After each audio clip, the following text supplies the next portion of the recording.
All right, I'm going to go ahead and call the business meeting of the Portland Board of Public Education to order. It is Tuesday, April 9th, 2024. We are meeting in a hybrid format with some members here in person and others joining by Zoom. Board members Opperman, Noor and Ali will all be joining remotely tonight. I also wanted to introduce our new student representative from Deering. Anya Hayden is here joining us, and she'll be representing Deering. Welcome, Anya. Thank you. And we've got a couple other student representatives joining us online as well. So let's go ahead and call the roll. Deputy Superintendent, if you don't mind. Not at all. Member Ali. Okay. Member Bilyeu. Vice Chair Bondo. Présente. Member Bryden. Here. Member Figdor. Here. Member Grant. Here. Member Noor. Here. Member Opperman. Here. Student Representative Knight. Here. Student Representative Rosado. Here. Student Representative Hayden. Here. And Chair Lentz. Here. And just to note, Student Representative McDonald will be here just a few minutes late. Great. Thank you very much. Now we're going to do the Pledge of Allegiance. Pledge allegiance to the flag of the United States of America and to the republic for which it stands, one nation under God, indivisible, with liberty and justice for all. Portland Public Schools recognizes the original inhabitants of the land on which our city and schools stand. The Wolastoqiyik or Maliseet, Micmac, Penobscot, and Passamaquoddy tribes, known collectively as the Wabanaki Confederacy, or People of the Dawnland. We are honored to have Wabanaki children among our students today, and as a district, we are committed to making the past, present, and future of Wabanaki peoples visible in our schools and classrooms. The Portland Public Schools is responsible for ensuring a challenging, relevant, and joyful education that empowers every learner to make a difference in the world. We build relationships among families, educators, and the community to promote the healthy development and academic achievement of every learner. And our definition of equity is that all people are being held to high expectations and have access to opportunities that are reflective of their individual needs, identities, and experiences. Equity is achieved in Portland Public Schools when there are no identifiable differences in outcomes and experiences for any population subgroup. Tonight, we're going to start this evening with public comment related to the budget for our second public hearing of the fiscal year 25 budget. Directly after, we're going to go into public comment for anything that is not on tonight's agenda. So as a reminder about public comment, members of the public may speak on any subject directly related to the operations of the schools, except for personnel matters or complaints concerning specific employees or students, which shall be addressed through established policies and procedures. If an item is on the agenda, please use the public comment time associated with that. Comments are limited to a maximum of 3 minutes or 6 minutes for individuals using an interpreter to make their comment. Individuals may not relinquish a portion of their allotted time to another speaker. The board may not respond to comments, and please refrain from responding in the audience. Speakers must refrain from engaging in disruptive conduct, including but not limited to using vulgar and/or obscene language, threatening others using words or by actions, using pejorative or discriminatory language with reference to a person or group on the basis of their religion, ethnicity, nationality, race, color, descent, gender, or other identity factor, making defamatory comments, exceeding the allotted time limits, talking over or interrupting others, offering repetitive comments, and offering comments on matters unrelated to the school district's programs, policies, or operations. I will stop any public comment that is contrary to these rules. To give public comment or participate in the budget hearing, please come forward to the podium or raise your hand in Zoom. Please begin by introducing yourself with your name and address. I'll keep the time and we'll raise a yellow folder indicating that you have 30 seconds remaining, and I'll raise a red folder signifying the end of your time. If you'd like a little bit more time, you may request some. So with that, if you would like to give public comment, please come up to the microphone here in the room. And I'm also going to look and see.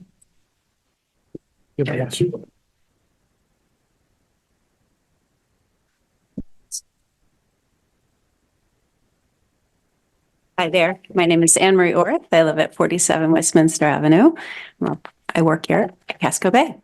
So I speak on behalf of the World Language ESOL specialist position that is slated to be eliminated this year.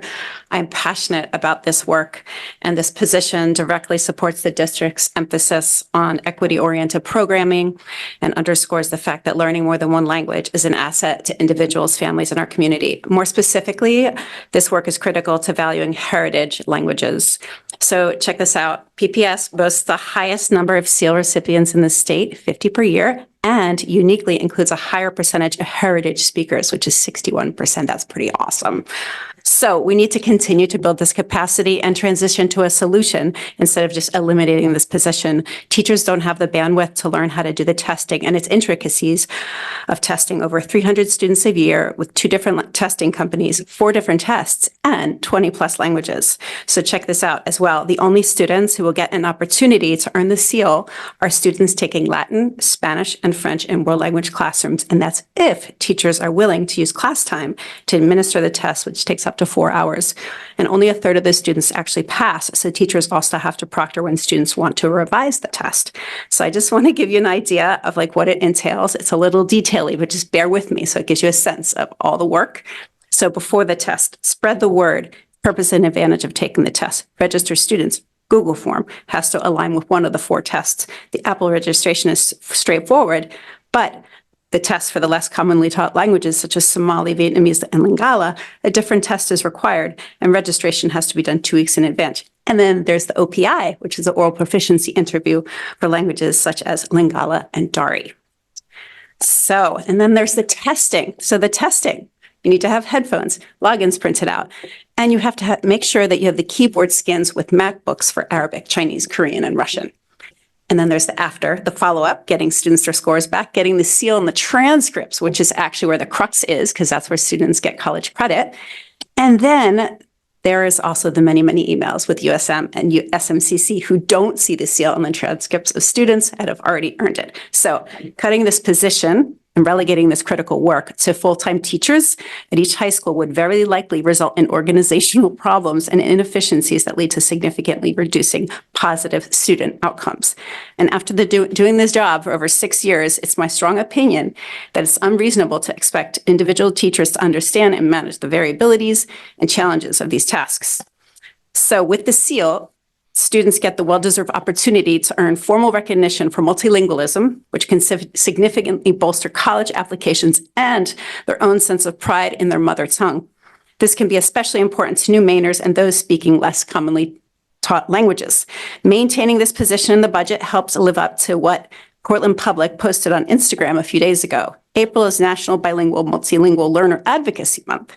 This month, let's honor the resilience and potential of bilingual and multilingual learners by advocating for policies and programs that support their unique needs. We can create inclusive learning environments where every voice is valued and heard. Muchas gracias. Thank you. I'm going to go online to Rebecca. Rebecca, go ahead. Hello. Thank you for taking this call. I can't see you when I'm doing this. Strange, but I am a world language teacher here in Portland Public Schools. I work at Casco Bay High School. I teach with Anne Marie Orth, and previous to teaching the higher level languages, I was the world language coordinator before Anne Marie. And so know fully what all of the job entails. Anne Marie and Carlos Gomez have really taken world languages to a new level. And I wanted to highlight some of the work that they've done. So by cutting the 0.5 world language coordinator position, As Anne Marie just spoke about, the seal of biliteracy would lose severe and steam. I actually tried to run or administer the seal of biliteracy in my classes last year. And I took 3 90-minute classes and we still didn't finish. I could never have done it all by myself because the registration takes an enormous amount of time. So Anne Marie was behind the scenes, making sure we all had a registration and then contacting students afterwards. As you all know, teaching is an incredibly time-consuming and amazing job, and there just isn't time to add on the amount of work for the seal of biliteracy.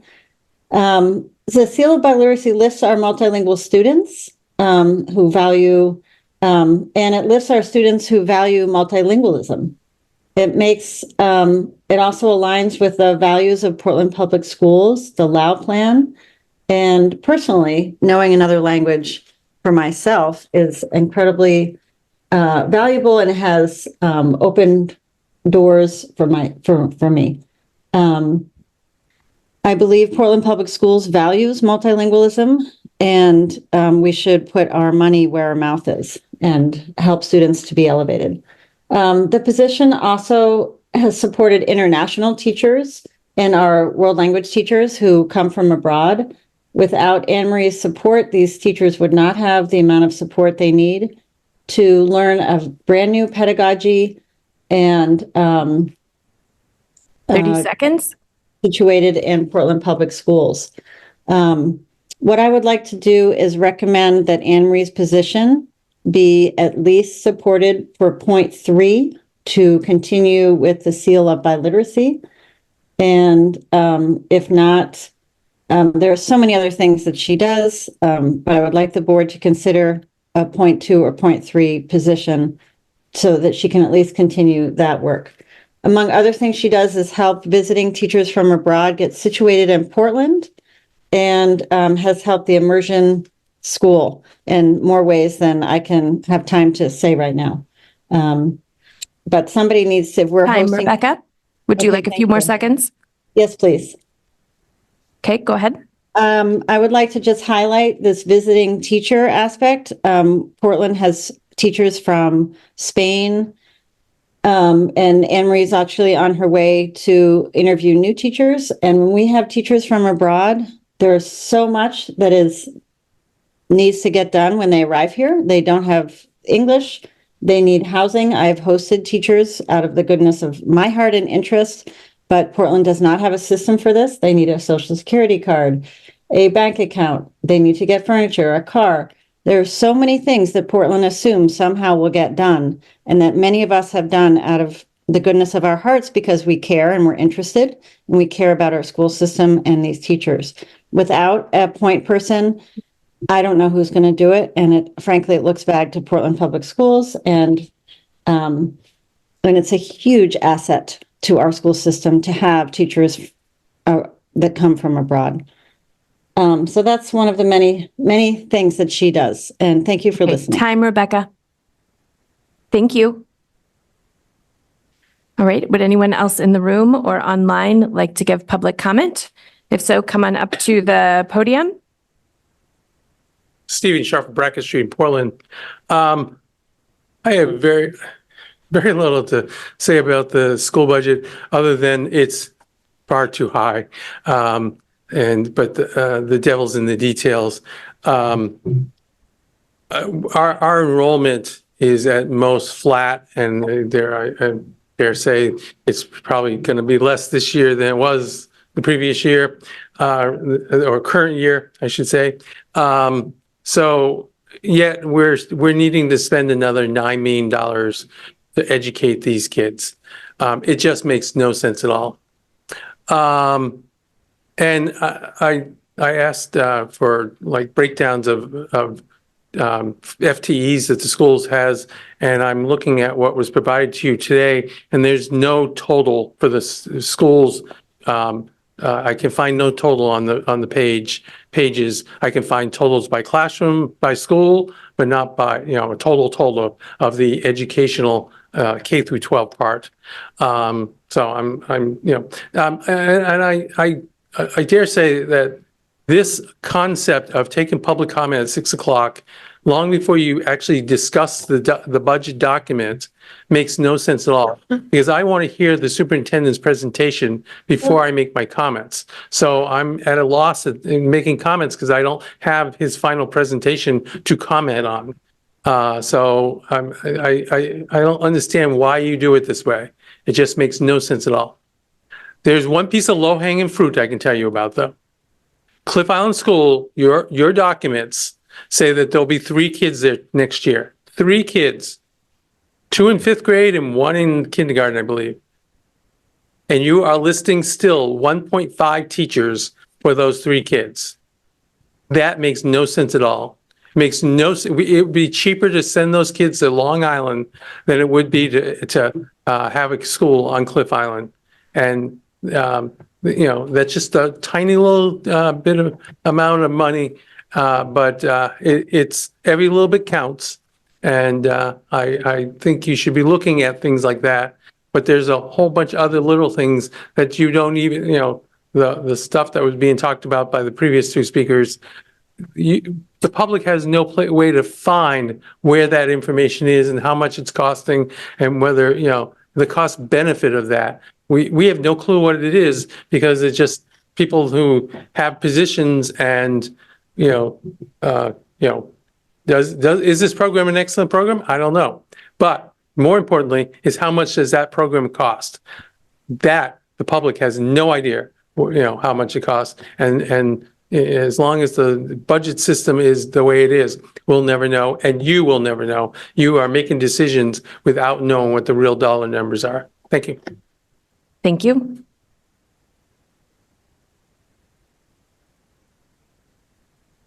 Hi. Go ahead. Kathleen Finn, District 3, Kenwood Street. So I own a home in Portland, and I'm here to protest the large tax increase that the school board seeks to impose. I'm opposed to just dumping budget woes on property owners. One-time COVID funds were used to fund full-time positions, which the board was cautioned against, and you knew these funds wouldn't be renewed. Instead, you just go back to the taxpayers and demand a tax increase that is double the rate of inflation, more than double. It's fiscally irresponsible, and it shows an utter disregard for the community. It's also not sustainable. If 6.85 this year, what is it going to be next year? My plea to you is to clean up your financial house. I know there were issues with central office and financial chicanery there. So that's my plea, just to please be fiscally responsible. If you know you're getting one-time funds, think about that. You're not going to have them the next year because there are, we're taxpayers and we're going to get hit with a big city budget too. So thank you. Thank you.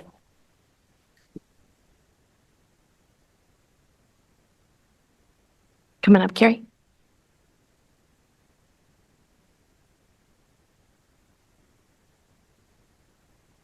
Hi, Carrie Dowdy, Portland Education Association. Actually, I'm going to be really brief. What I'm speaking about tonight has come from being stopped in hallways in multiple schools over the last week.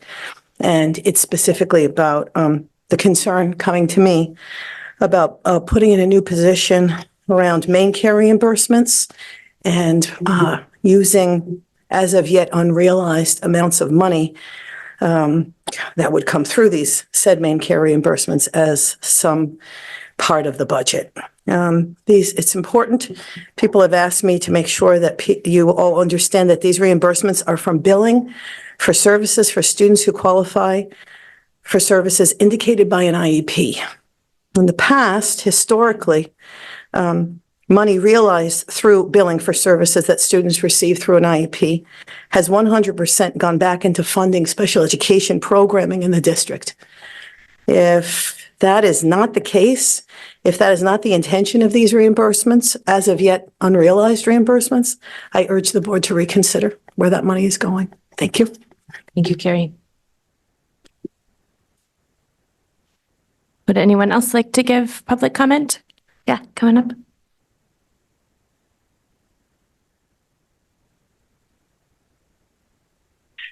Hi, my name is Jane Sawtell. I live at, 339 Ludlow Street here in Portland. I've been teaching for Portland schools for like 30 years.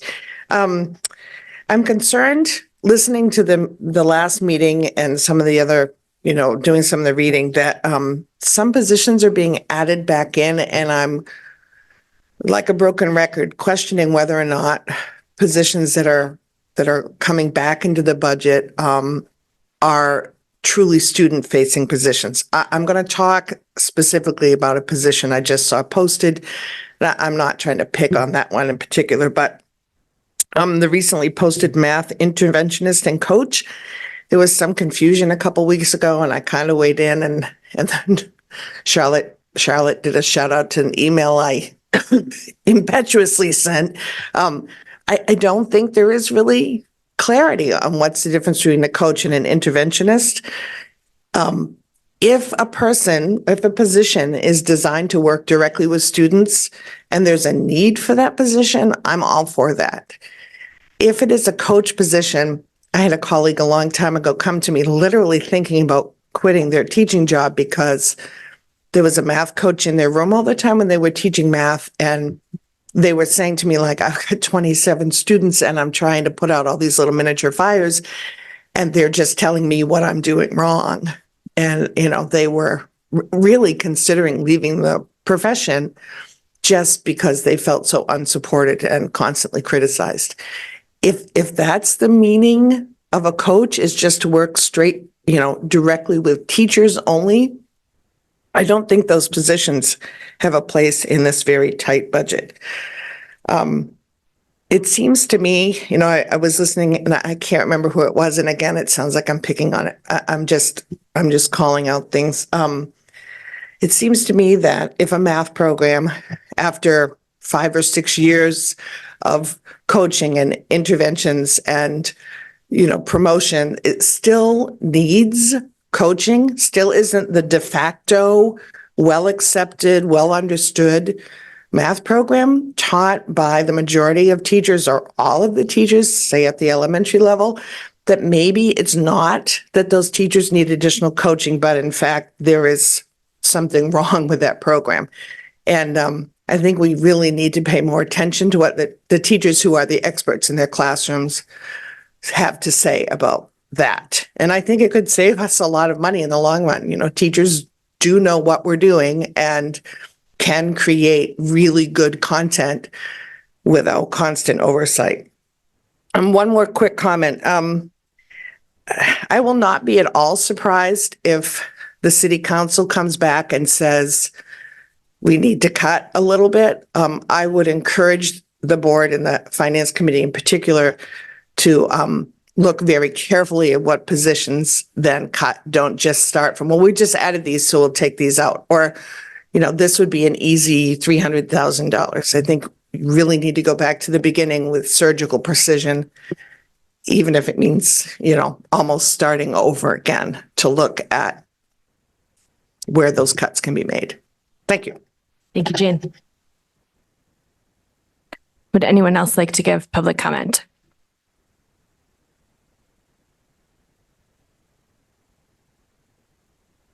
Evening. My name is Adam Burke. I live at Presnell Street.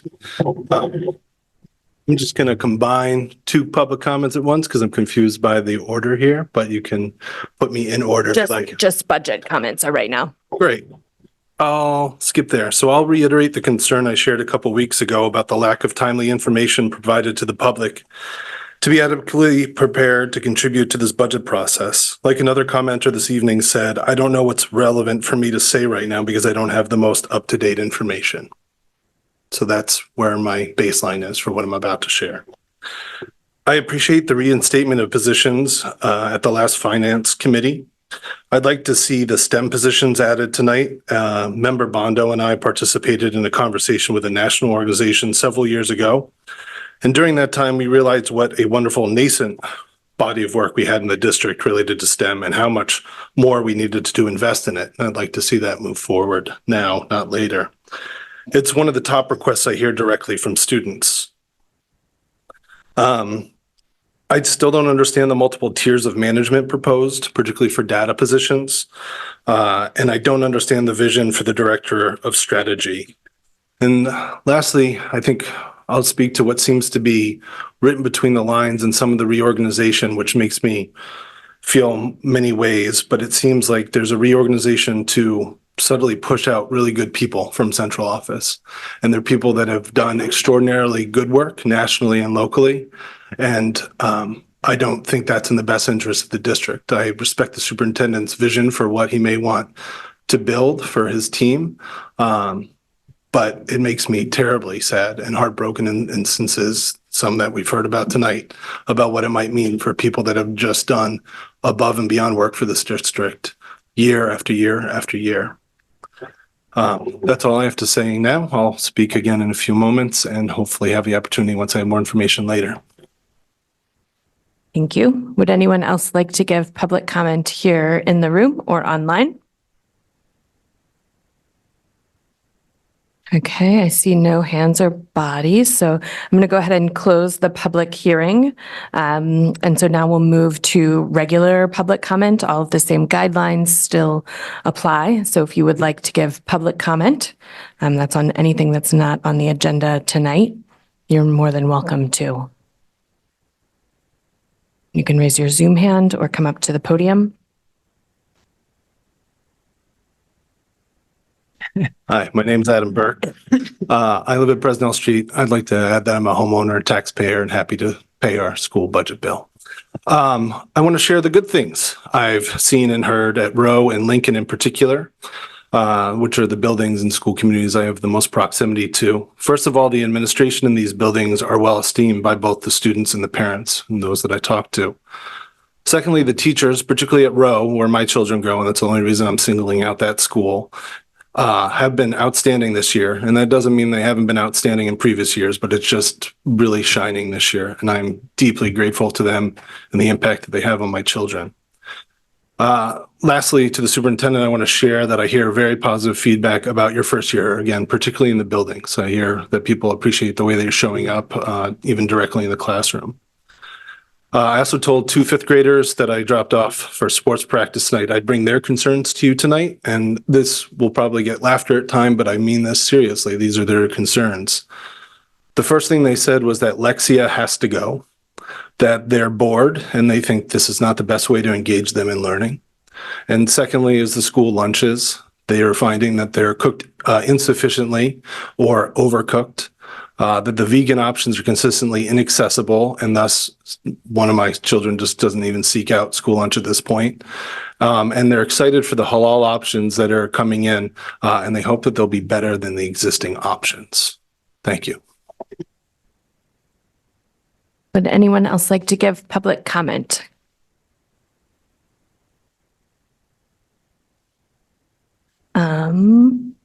I'm seeing Miss White's hand on the panelist side. Is she here for a Quebec trip, or Miss White, did you want to give public comment? I did. Okay, perfect. Go right but ahead. I had trouble figuring out which way to come into the meeting. This works, so you can Okay. go right ahead. Great, thank you. Yes, I would like to speak a little bit about the world language coordinator position, the halftime position. I may not have the exact correct title of that position, and about the shift in the languages sort of director position that has been ESOL and world language together. And I know there's some restructuring going on there. And we have the world language, that leadership halftime position is being cut. And I know that people have spoken about that before. And I think I just want to say a couple things. One, when we cut a position, when a position is cut, from our end, from the educators' end, when you cut positions, the work doesn't go away. And often it gets redistributed and it adds more work for those of us who are already doing a lot of work. And there isn't always a clear plan about when a position is cut, how that work is going to be done. And I don't know what the plan is for if this halftime position is cut, how the work is going to be done, the work of coordinating the world language educators, for our professional development, for the Seal of Biliteracy work, and for coordinating the educators who are coming internationally to teach languages in our schools. And so I think you just need to be really mindful about how that work is going to get done if you want that work to continue, if you're going to cut that position. And as a longtime world language educator in the district, until we had this position, I wasn't getting any PD that was differentiated for me and for my role in the district. And so that position is critical for us and having a well-coordinated world language department in our district. Our district has historically supported languages. I know that that's been a piece that Superintendent Scallon has spoken out that needs to stay in our schools. Having language other than English instruction is really valuable. And I want to also make the point that we need to be mindful when we're talking about language education of understanding the importance of having languages other than English and having a variety of languages other than English available for our students to learn, especially our English monolingual students who benefit greatly from that 30 education. seconds. And that we want to be mindful that when we prioritize English, we have many students who need to learn English because they're new arrivals, but we also, if we prioritize English and we slowly decrease the other languages that we offer, we are continuing to perpetuate the English language, English monolingual, standard language ideology for an English dominant society within our school district. And we need to keep our multilingualism present and active and engaged in our district. And that halftime position is highly valuable in supporting that work. Thank you. Thank you. Any other public comments? Okay, I'm going to go ahead and close public comment. I have just a couple of remarks, and I'll talk more about the budget a bit later. But the state of Maine had the gift of getting to be in the path of totality in yesterday's solar eclipse. While Portland wasn't fully in this path, the sights were still pretty fabulous. Many thanks to the Foundation for Portland Public Schools for providing eclipse glasses for everyone in the district so that all could view the eclipse safely. If you haven't seen the pictures of students and staff across the district watching the eclipse, please take a moment to check out the social media on the district's website and social media. The images are pretty remarkable. There are a few upcoming events that I wanted to flag for folks. So first we have Rock Around the World, which is an event filled with international dancing and food, and it's going to take place on April 26th. Tickets are available on the PPS website, and all proceeds go to help support the Make It Happen program. May 11th, Deering High School is having an open house for their 150th year, and that's open to the public to come and see the school. And then finally, we have Spring for Teachers coming up on May 15th, and proceeds for that event support the Equity and Innovation Teacher Grant Program and PPS students through the Foundation for Portland Public Schools. And then tonight, with any luck, the board will pass the fiscal year 25 budget along to the city council.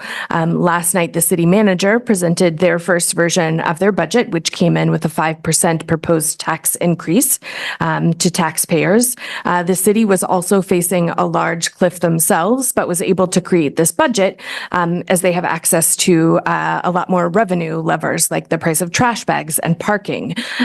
It's a reminder to us on the board that we need to continue to advocate for additional revenue at both the city and state level to decrease the tax burden on local taxpayers, and so that we can create future budgets that meet the needs of our district. There are many that in the district that have pledged support for this work, and will make sure to communicate opportunities for advocacy as they arise. And with that, I'm going to turn it over to the student representatives from Portland Adult Education to give their update tonight. We need to go. Okay.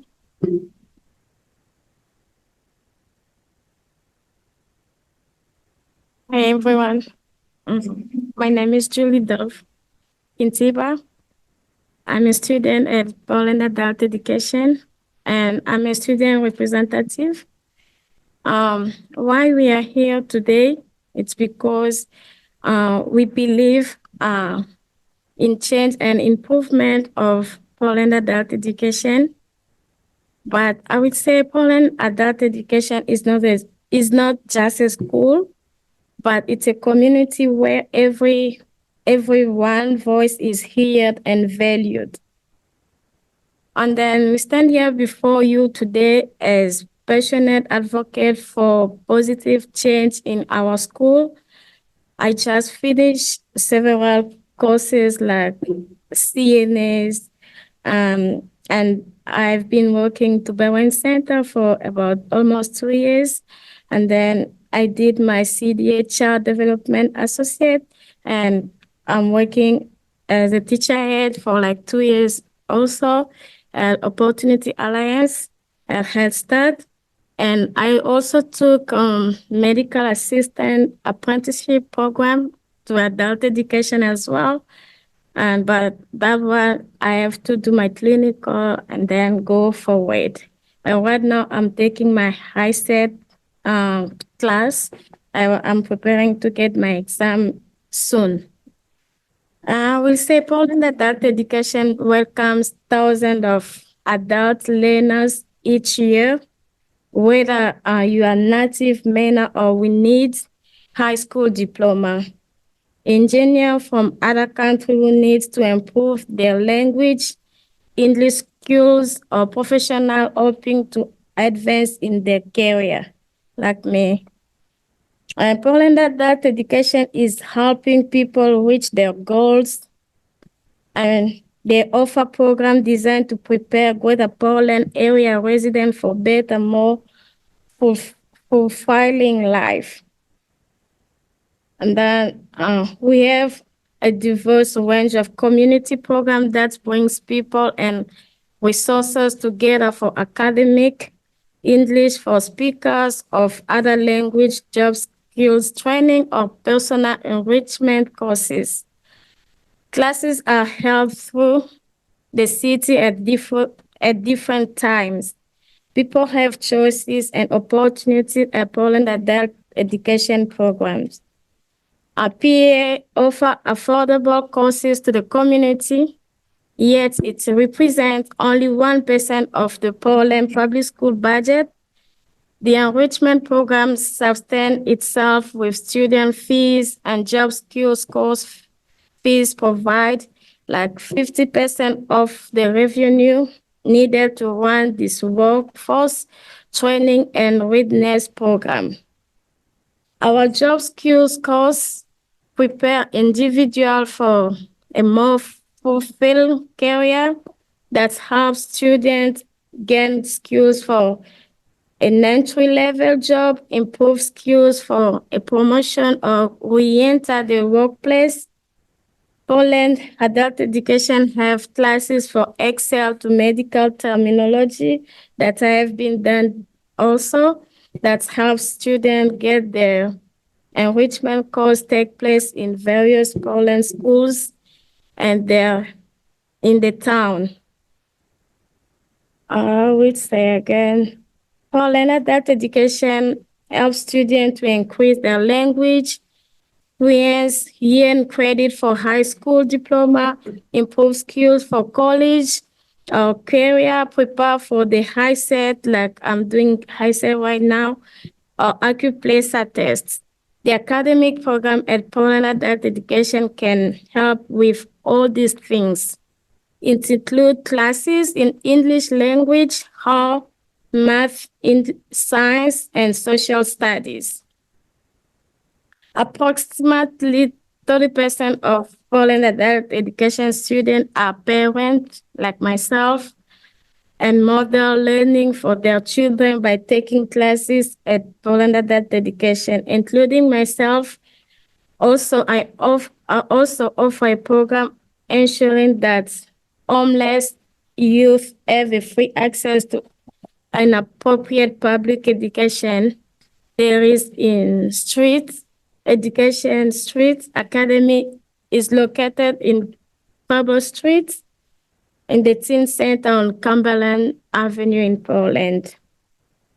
And the vision and goals, we just conclude our winter trimester and start the spring term on April 22nd. Portland Adult Education is on track to have over 50 people complete the American High School Diploma this year. 40 people are on track to complete the high set. So far, 1,300 students are studying in 45 ESOL classes, including 17 remote classes. We still have nearly 500 students on the waiting list to get into our ESOL classes. 47.6 people have studied in the Digital English Learning Lab. 0 people completed workforce program, including Taylor training and state certified nursing program. We have 3 people who have become state certified nurse CNAs, and 0 people got job finance sector like bank and credit union. We are about to have story in New Center, Maine about our renewable energy pre-apprenticeship program. 8 people got paid apprenticeship last year. We, the students, have a very busy life to doing extracurricular activity in the school. It's difficult, but we contribute to our communities. Recently, ESOL have 5 students presented a showcase about careers in Maine or the United States. The challenges we have in Portland Adult Education right now is about the parking lot and bus passes. The bus pass program will end this year without additional funding. The lack of parking spaces make it difficult for many students to attend classes with a bus schedule or live in places outside of the bus routes. In conclusion, we just say, yes, we are asking for your trust. Together, let's build our school where every student feels here and supported. Join us in creating a future where unites and spurs change. Thank you. Thank you, Student Rep Kantiba. Thank you. I just want to add something. Yeah, you want to add? Okay, go right ahead. Okay. My name is Adelina. I'm also from Portland Adult. I just also want to add that we have the Taylor training program whereby we were like 12 students and all the 12 students ended the class today. They wrote the exam and all 12 students passed the Taylor training program. While a few students have interviewed to work in banks and one student got a bank offer to work in a bank. Thank you. Oh, awesome. Thank you for tag teaming on that. Does anybody on the board have questions for the student reps? No, thank you for that update. We're going to wait for the student superintendent remarks for the budget presentation a little bit longer. So we're going to move to the report of the secretary. So up first, we have consideration and action to approve the meeting minutes of April 1st, 2024. Are there any corrections to those meeting minutes? Okay, I see no corrections. So those meeting minutes are going to stand as distributed. And then we have consideration and action to approve the meeting minutes of April 2nd, 2024. So are there any corrections to those minutes? Let me just double check the Zoom. Okay, I see no corrections, so they are going to stand approved as distributed. And then we have old business. So we're going to move into the consideration and action to approve the Lincoln Middle School Quebec City field trip. This is going to be its second read. So do I have a motion to approve the Lincoln Middle School Quebec City field trip? Thank you, Board Member Bryden. Is there a second? Thank you, Vice Chair Bondo. Are there any questions from the board?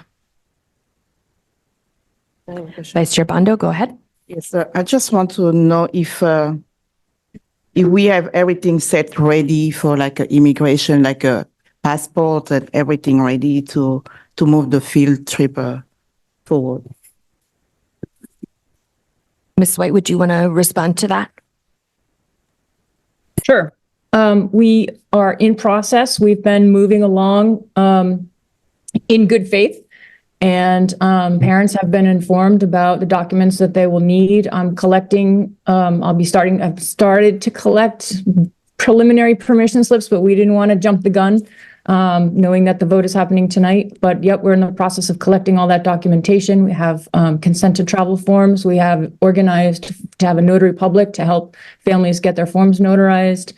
And we have everything lined up to go to get us where we need to be. Any other questions from the board? I'm not seeing any, so is there any public comment?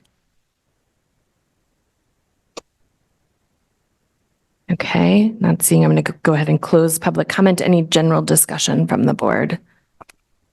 Go ahead, Board Member. I am going to support this tonight, but I do want to articulate my concern for our students who aren't able to travel. I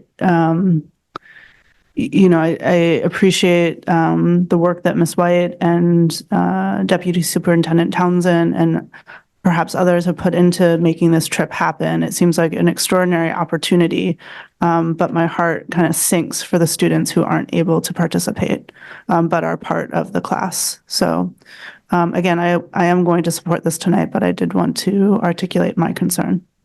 And I'll just say, because I have the microphone right now, I want to welcome Anya Hayden, who I have the pleasure of have known for many years, and she's going to be a huge asset to the board and really happy to have you as our Deering rep. So welcome, Anya.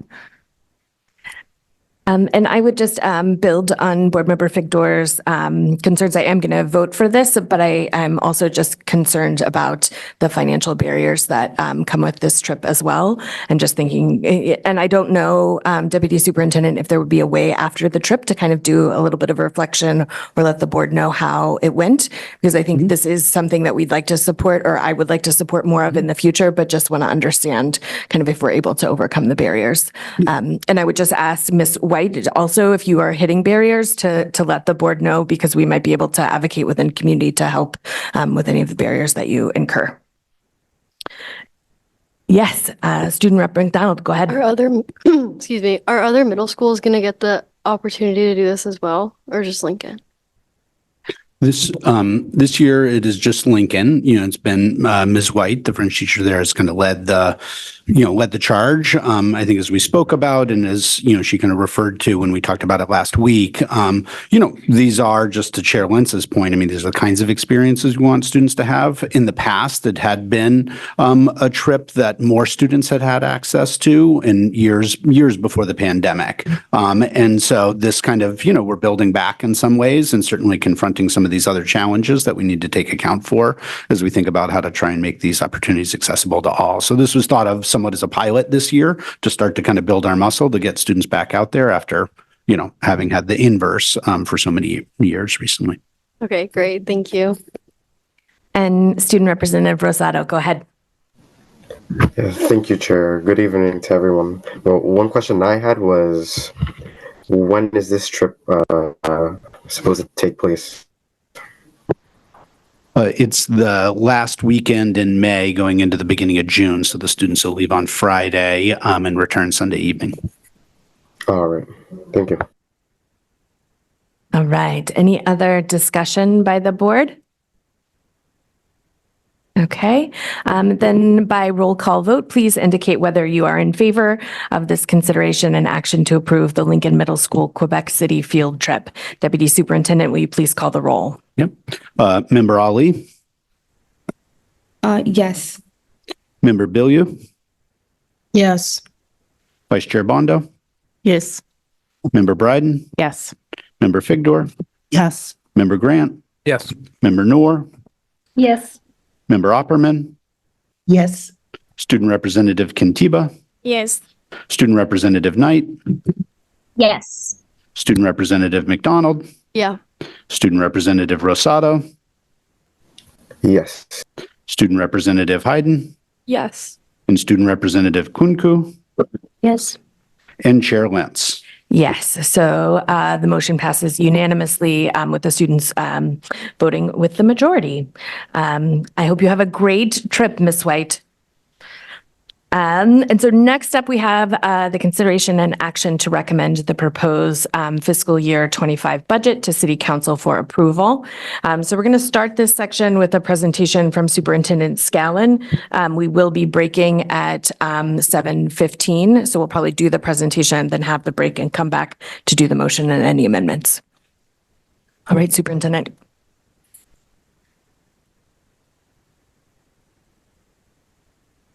Great, just getting organized there. Good evening, everyone. Tonight, I'm going to provide you an update on the state of our budget with a little bit of looking back of where we've been in this process and where we are now. Since March 5th, the public, staff, finance committee, and members of the board have engaged to revise and enhance the FY25 budget. Let me provide to you now a quick summary of where we're at. The budget continues to have an overall budget of $161 million. I think it's just over, to be exact, $161.3 million. That budget centers students, invests in schools, and is aligned to the emerging strategic plan. The budget continues to include strategic funding for increased mental health, reading support, special education, and school culture. It looks at rigor in the classroom and maintains funding for athletics, extracurriculars, and class sizes. The proposed budget, as it's now been updated, would raise the school portion of property taxes by 6.6%, or 49 cents on the mill rate. For a median homeowner, where the city assumes that that homeowner is a $375,000 house, this would result in an increase of $183.75 per year. The budget proposes to use $3.5 million in fund balance reserves at this time. Tonight, I will share an update on the budget to you, and then go through potential amendments, and then hopefully we will vote to move it forward. And so you can see up there the agenda, where we've been, some of the guiding principles, and update on the process to date. The Finance Committee has been living this for much of the last month, but just to make sure all board members are up to date, talk about some of the prioritized funding that is now in the budget, and give you the updated tax rate and then the calendar ahead. So, a reminder, our budget is designed to serve and meet our vision and our mission statements, which you can see up there in front of us. Just to highlight, the vision talks again about all learners being able to participate and succeed. And our mission talks about challenging, relevant, and joyful education that empowers every learner, that builds relationships, and focuses on healthy development and academic achievement for every learner. We continue to serve a diverse student population that our budget needs to make sure that we are addressing and supporting. There's 6,600 students across 18 schools and programs. That does not count the almost 2,000 students that Portland Adult Ed serves. And so thank you for the comments tonight on that. And our emerging strategic plan will be reviewed with the board on April 23rd and finalized in May. And you can see up there the 5 strategic plan priorities that are in the strategic plan at this point, with a very similar path to the Portland Promise, with a focus on equity, student achievement, making sure that we're supporting the whole student in partnership with our community, being a great place to work for our people, and having systems that support our work and don't hinder them. Let me now take a minute to share with you updates since the presentation on March 5th. Just as a reminder, this year we presented our budget in a more comprehensive manner. We included all revenues and expenses, not just those in the local budget. We did a 5-year budget and 1-year budgets for the district, department, and schools. We also have 5-year and 1-year budgets for our fund balance. And you can see detailed non-personnel budgets.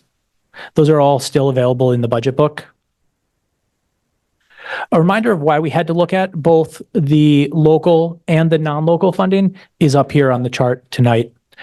Our overall budget this year is about $163 million. 144 of that is local and 19 of that is in non-local.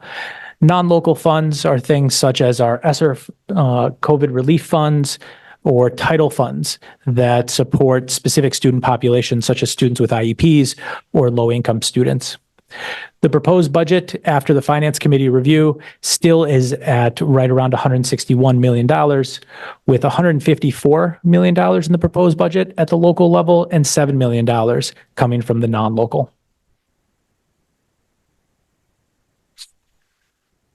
This is an update from what was shared at the Finance Committee before they voted to approve their budget, and it talks about what had changed since May 28th. And what they'd approved. And so it included both a recognition of additional revenue on the revenue side. And so the budget book now includes a Maine Care revenue of $300,000. It also adjusted expenses. We saw both additions of expenses as well as recognitions of lower budgeted expenses. So the PFML and benefits at that time were both reduced based on additional information from both our benefits provider and from the state around PFML. And the Finance Committee proposed and adopted the addition of 17 staff, 10 of them being school-based staff, 5 of them central office staff, and 2 what we're calling strategic investment because they may be 1-year only positions or they may go for longer, but are really designed to recognize future revenue as well as potential savings. And that is the Maine Care position as well as the realignment position that are both in there. We've received additional information that is updated in the budget book today and that you're reviewing. And we thought it was important to put it into the budget book so you had a full preview. But these are additions or adjustments that have been made since the Finance Committee. And so I want to take a minute on these. The first is that we received an update from the city yesterday that the valuation for Portland property was going to be slightly higher than the $15 billion that they originally recommended that we use. The updated valuation is 15 billion. That's what I thought I said. 15 billion, 29 million is the new update. Recognizing that that does not change our proposed use of local tax revenue, it's still at the $119,402,000. But what it does mean is that you will see in the budget book, and what I'm presenting to you tonight, is a slight decrease in the proposed property tax. The property tax rate would go from 7.96 in the March 5th proposal to 7.94. This would represent moving from a 51-cent property tax increase to a 49, and the percent increase from 6.85 to 6.6. So that is one update that exists on the revenue side. It doesn't change in your budget book the overall revenue that we have in there, but it does change what the property tax valuation equivalent of is. The second is on the right side, which is a further reduction now that we have the final numbers from our benefits provider of an additional $326,000 in decreased expenses. It's probably not right to say it's savings, but it's decreased expenses relative to what we budgeted. And what you can see in there in parentheses is the 5.56. That's at the end of the day, the total that our benefits went up. And so this year, when we started the budget process, we had budgeted for a 10% increase, and our benefits actually went up at a lower rate of 5.56.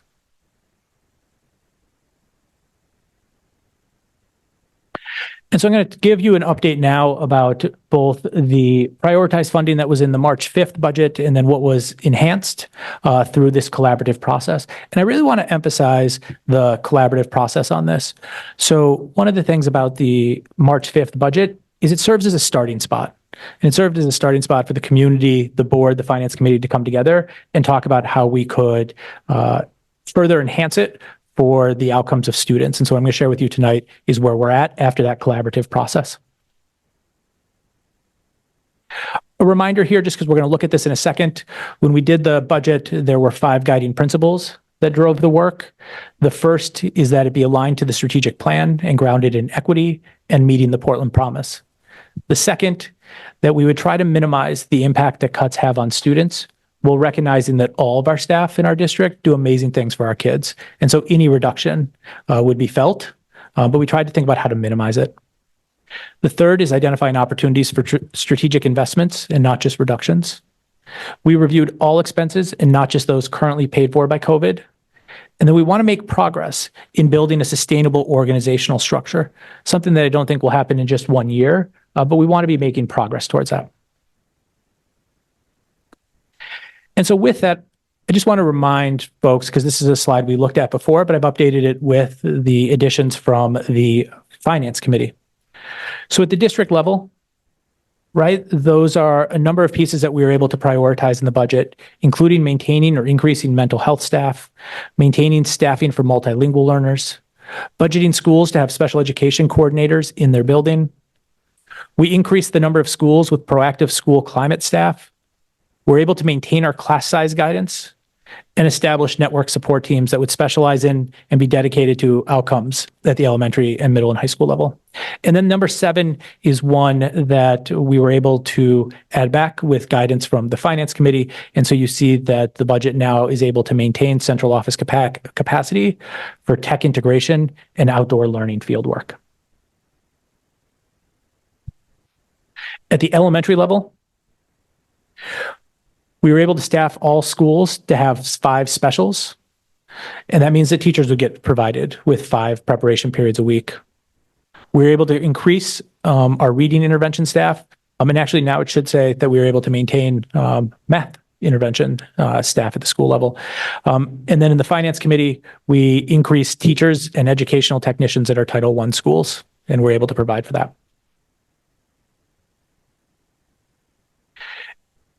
At our middle schools, we were able to maintain students having access to art, music, language, and STEM and extracurricular funding. We saw an increase in the number of staff that are able to provide interventions. We'll be able to offer algebra courses for students at each middle school.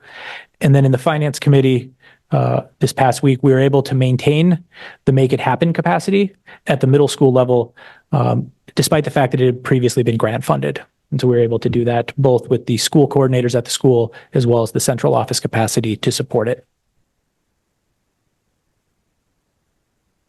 And then at the high school level, we were able to maintain funding for athletics and extracurriculars, funded High School of the Future staff member and external support. And in our Finance Committee, we were able to maintain the extended learning opportunities at Portland and Deering. And then one more, we were able to maintain the transitional capacity for students with IEPs and multilingual learners. So that as they leave us after graduation or as they continued their education, they're able to receive support on that journey. These decisions, well, I believe are great investments and prioritization. They were not easy to make, and they were offset by some really difficult trade-offs that existed. And so this is just a reminder of where some of those trade-offs existed and the work that we did. One of them was around zero-based budgeting and really starting from scratch. And that made us have difficult conversations about programs that are, or resources that may be nice to have, but weren't core or necessary to the budget and our strategic plan. We made decisions around reorganizing the central office that resulted in a reduction of over 20 staff at the central office. And you heard about some of the capacity tonight, and we need to acknowledge that there are folks that are doing amazing work in our central office, and some of that capacity will hopefully remain on the network teams. Some of it will hopefully be in our schools next year, and some of it may be a loss And we need to recognize that. And that is true based on the situation we face. We made adjustments in our special education capacity, moving folks from our central office into our schools to be able to provide support. We did some strategic investments and adjustments at transportation, where we added a small number of staff to be able to cut down on the costs that we have in out-of-district and contracted transportation. Facilities got creative and thought about how to use some float positions to better align the number of staff that we need in each building. And we did propose and are going to adjust some staff to a Tuesday to Saturday schedule to line up with our buildings that have recreation. We saw a small number of school-based staff reduced. This was particularly felt with our education technicians, where we saw a shift of education technicians from our general education population to focus on our special education. We have a reduction in stipends, and we continue to use fund balance. Our fund balance is pretty intentionally focused on one-time purchases and not continuing operating costs, but there is part of it that is operating, and we need to be aware of what that means down the line. As an update on the tax rate, as it says up here, the proposed tax rate would go up 49 cents or 6.64% on a property valuation of $15 billion, $15,029 million. The proportion you can see on the right of the difference between pre-K and adult ed, this matches the sort of proportion that's existed at least in the last couple of budgets. And so it's keeping that same ratio. But you see 117 of the tax levy going to pre-K to 12, and then a little over $2 million going to adult ed. And what you can see on the chart on the left is how this compares each year going back to 2019 for the school portion of the property tax.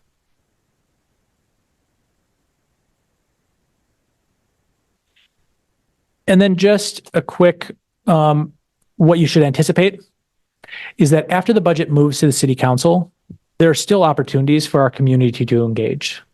You know, one of the things that I'm proud about this process is the amount of community engagement that the board has done, that staff have done, that schools have done to really understand priorities. And that's been great. And there's opportunities to now engage the city council around that. And so the dates that are listed here are all city council facing dates. And so April 22nd, the council will refer the budget to the finance committee. On April 25th, the city finance committee will vote. On May 6th will be the first read at city council.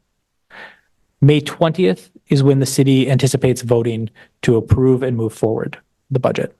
And then June 11th is the scheduled public referendum. Chair, those are my comments for tonight. And I'm happy to defer to you on what you'd like to do next. Yeah, I think we can go ahead and move into break just a few minutes early. And we'll, let's do a 15-minute break. So that is 7:25. We'll come back. Thank you. Yeah, I'm in it with Rosa. Okay, Yeah, we sit next. we're back now.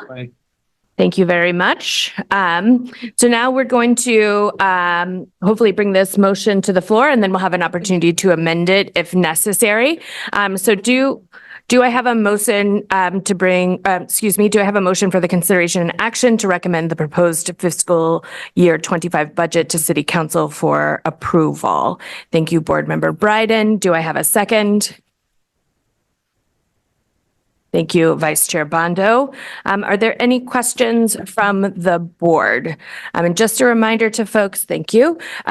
We have questions, then we have public comment, and then we will have discussion, which at that point amendments can be offered. So are there any questions from the board? All right, I see no questions. So then I'm going to open public comment. If anyone would like to give public comment on the budget, you can come up to the microphone here, or you can raise your Zoom hand.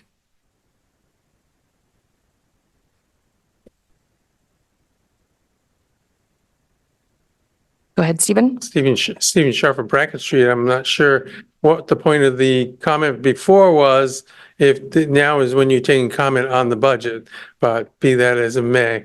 I had a chance to go back and look at some of the details. I said that there were 3 students at Cliff Island, and I said that 2 in 5th and 1 in K. It's actually 2 in K and 1 in 5th.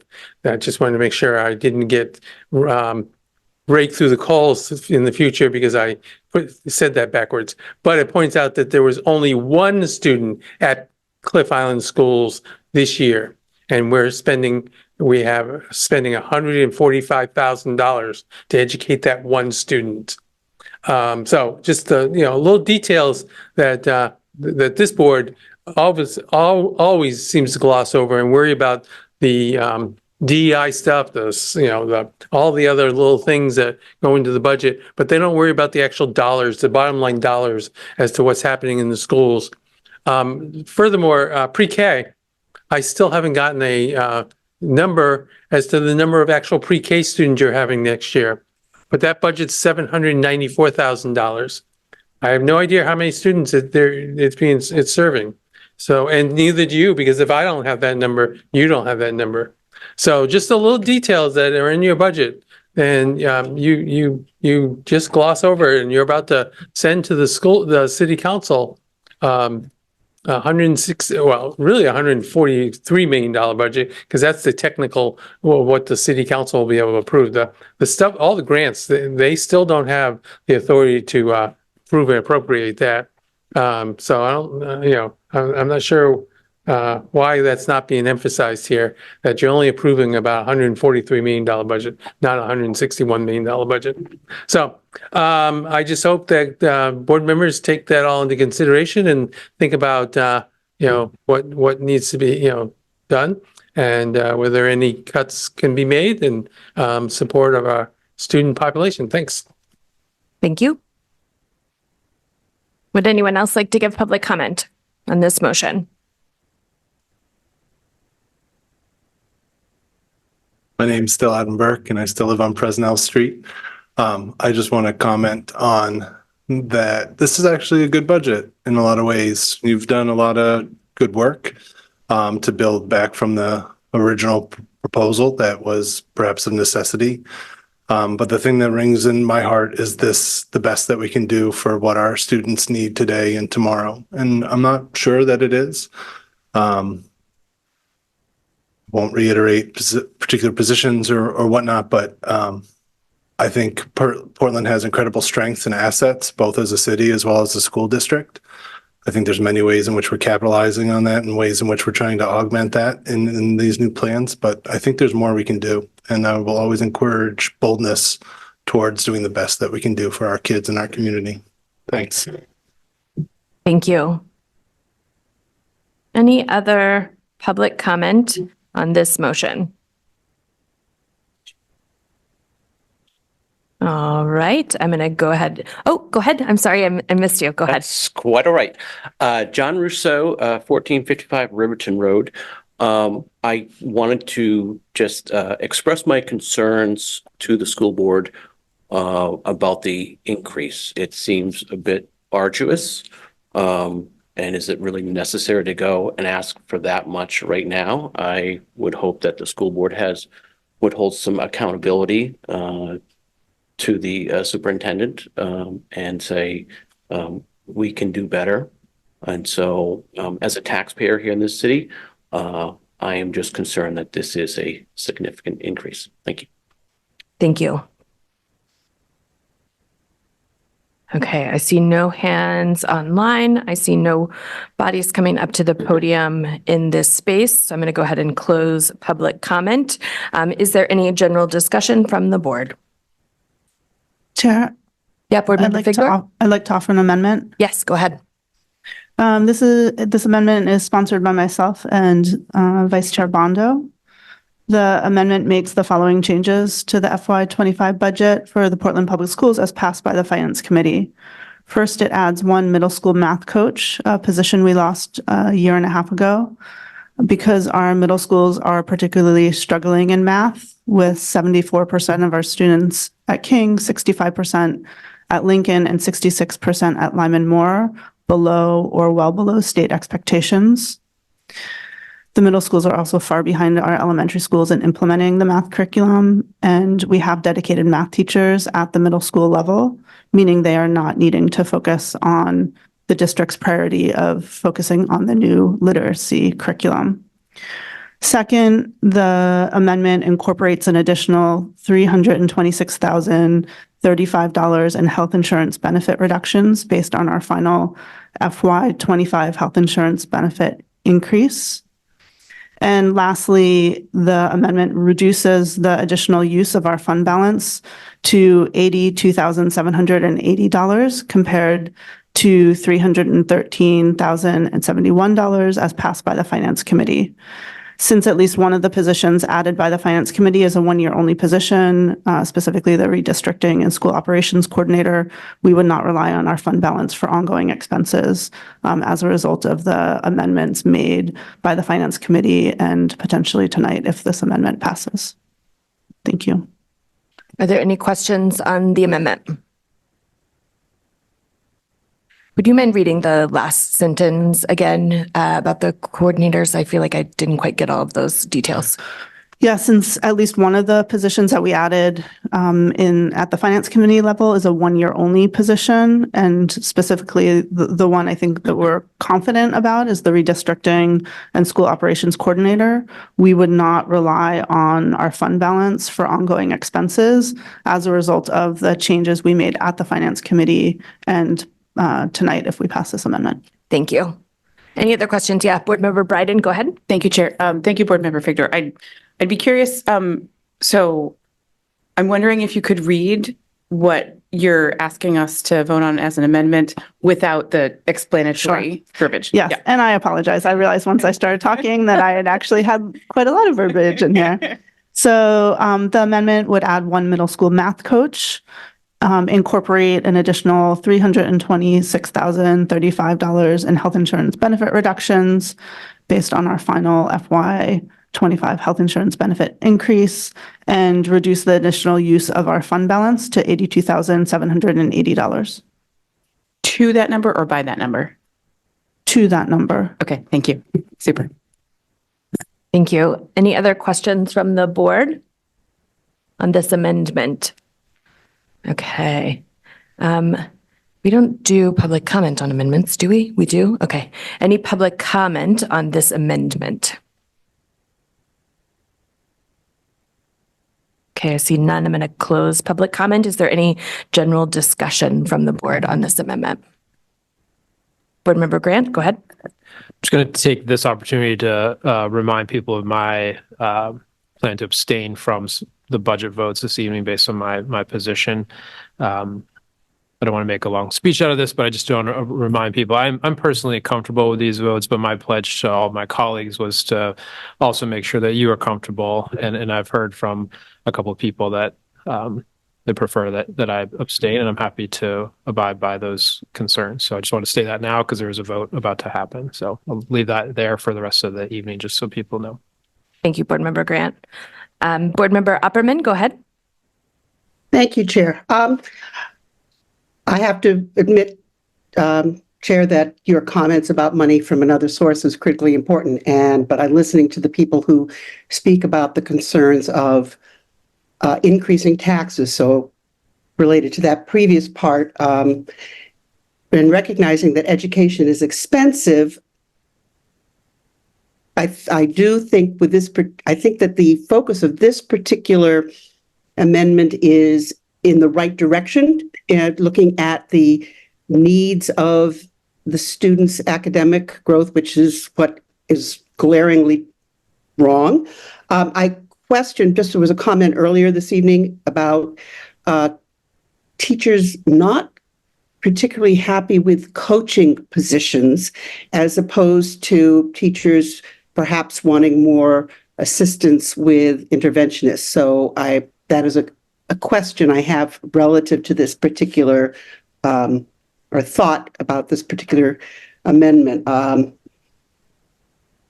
I also, I will support the amendment because of that, although I wish we'd thought about other ads that might have been prevented or might have been eliminated with this as a priority addition. I also look and will look next year over the course of the year as we look at the results of all of the various ads back, that we have results so that we can see that these particular programs, coaches, interventionists, et cetera, are effective. So those are some important thoughts to think of, looking at what we're doing and what we're adding and what we're taking away, and seeing where it is most effective. So, but I do wonder about whether the teachers want the coaches at the middle school. That's all my comment. Thank you, Board Member Opperman. Any other discussion from the board? I would just say that I am also going to be supporting this amendment. I think, when the first budget was proposed, we were in a very different financial situation than we are right now. And I think I think as Board Member Figdor lined out, we have seen incredible losses within the middle school around our math gains. And I think putting this person in place, and then just like Board Member Opperman said, monitoring and seeing if it's effective or not. I think, we are moving to a different system of supervision and accountability as well. So I think the experience may be different. It may not be, but I think it's worth this investment, especially at the middle school level. So I'll be supporting this amendment. Vice Chair Bondo, go ahead. Thank you. I just want to have a comment where I sponsor the amendment, because I just feel like, we just looking to hold accountable the accountability for some of those evaluation and results from different area, like coaching, interventions, all those bases. So I think leaning to what all my colleagues just mentioned, I think we really need to see why we're moving the needle, because while we have the beginning already moving to the implementation and having the good teacher, the math teacher on the ground. So I think we may pass away from the literacy, for the curriculum literacy, but just moving for the implementation so we can have a better quality in our middle school system. So those are some of the positive way that I've been sponsoring the amendment. We get it. Thank you, Vice Chair Bondo. Any other Superintendent Scallon, go ahead. Yeah, I just want to make sure I have the clarifying questions on it. And it goes a little bit to what Member Bryden did, just in terms of like distilling it down to what the ads are. So the ad was for a middle school math coach. The ad was to recognize the health insurance savings or decreased expenses. And that would allow the reduction in the fund balance use by how much were you saying? So it reduces the additional use of our fund balance over what was passed by the Finance Committee. So here's the piece, just like help me walk through what the best way to do this is. The fund balance use that passed the Finance Committee was about $3.8 million.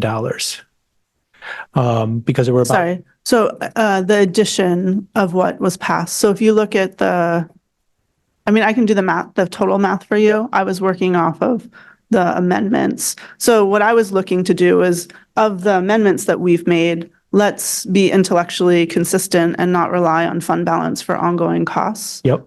And so I looked at the 313,000 increase that we used to fund the 17 additional positions during the Finance Committee.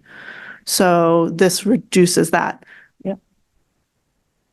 I don't think, for the purposes, I would be happy to consider a friendly amendment to add the middle school math coach, incorporate the health insurance benefit reductions, and clarify that the savings between the two would go to reducing our use of the fund balance. Gotcha. The reason I ask is because the difference between this is what I'm trying to understand. The difference between the Finance Committee and the savings in benefits is about $13,000, I think, if I have it. The addition of the position, right, would then increase either the use of fund balance over the 3.5, right? Or like the reduction. So that's what I'm trying to understand. Is the position you're proposing for middle school math coach to go on to the local budget? Yes. And it is to be paid for with Reduction with the decrease expenses. the decrease in the health insurance. But that's the piece I'm trying to understand. So right now, the finance committee, and this is where it's not like, this is where I was saying in the presentation, we added it into the budget to show you the complete picture from which to make amendments. The budget book, as you have it now, at the $161,333,000 and the $3.5 million factors in the benefit savings and the change in valuation. It should not have done that because so that's inaccurate, right? Because the board has to make, once you've proposed the budget, any changes to the budget have to, any substantial changes to the budget need to be made by the board. So just as at the finance committee, we incorporated the 500 and some $1,000 that we initially thought we had in health benefit reduction savings, health insurance benefit reductions. We have to do that at the board level now. So I think that we need to correct the budget book and then make this and to have it not reflect the full savings or the full benefit reduction. So the finance committee, just to like do that, because that makes sense, right? Yeah. We are trying to show a whole picture, recognizing that folks are going to try to make the decision tonight and make sure we have the calculations right.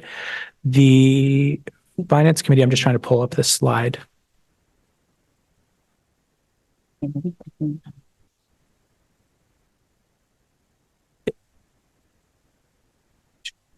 just looking for the slide. Yes. That's fine.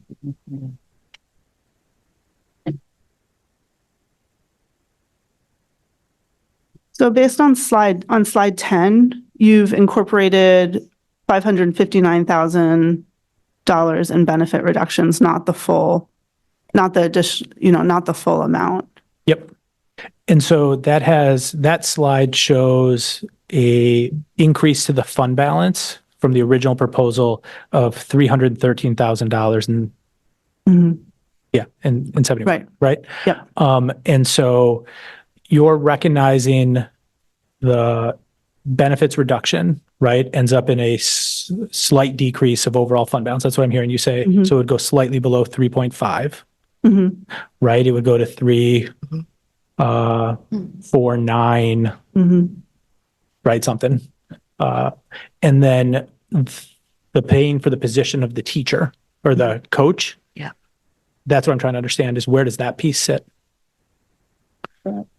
That piece sits in the local budget.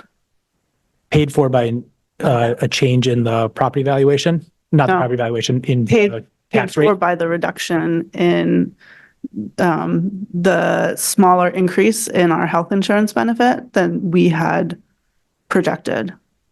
Got you. So the overall, can I just do the math real quick on this? Yeah, can I let Vice Chair Bondo jump in? Yeah, go ahead. Yeah, and I think what we have discussed is that what the financial committee just came out with the 1,181,000 and we have the 313 coming from the fund balance. And I think when we adding what we just amended, the one on the coach, the 95 on roughly for one FTE. Yeah, the one FTEs to the 313 from the fund balance, and we deduct from the total everything else. And deduct the savings. Yes, and we deduct from the savings, yes. And I think that does not then cancel out the increase that the finance committee approved. There's an increase that will be left that will need to be absorbed by the fund balance. Board Member Bryden, go ahead. Thank you, Chair.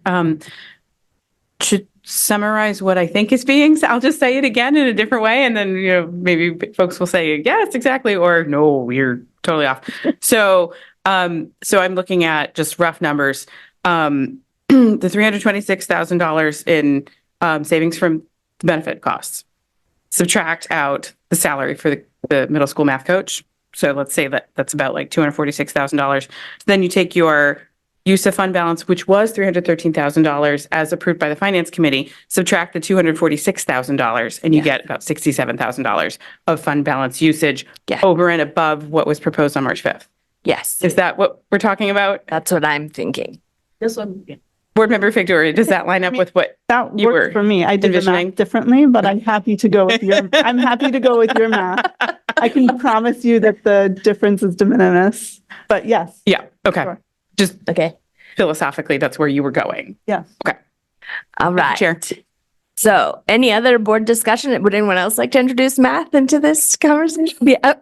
Yes, Deputy Superintendent. I was just going to say it is a good example of a math discussion that inspired.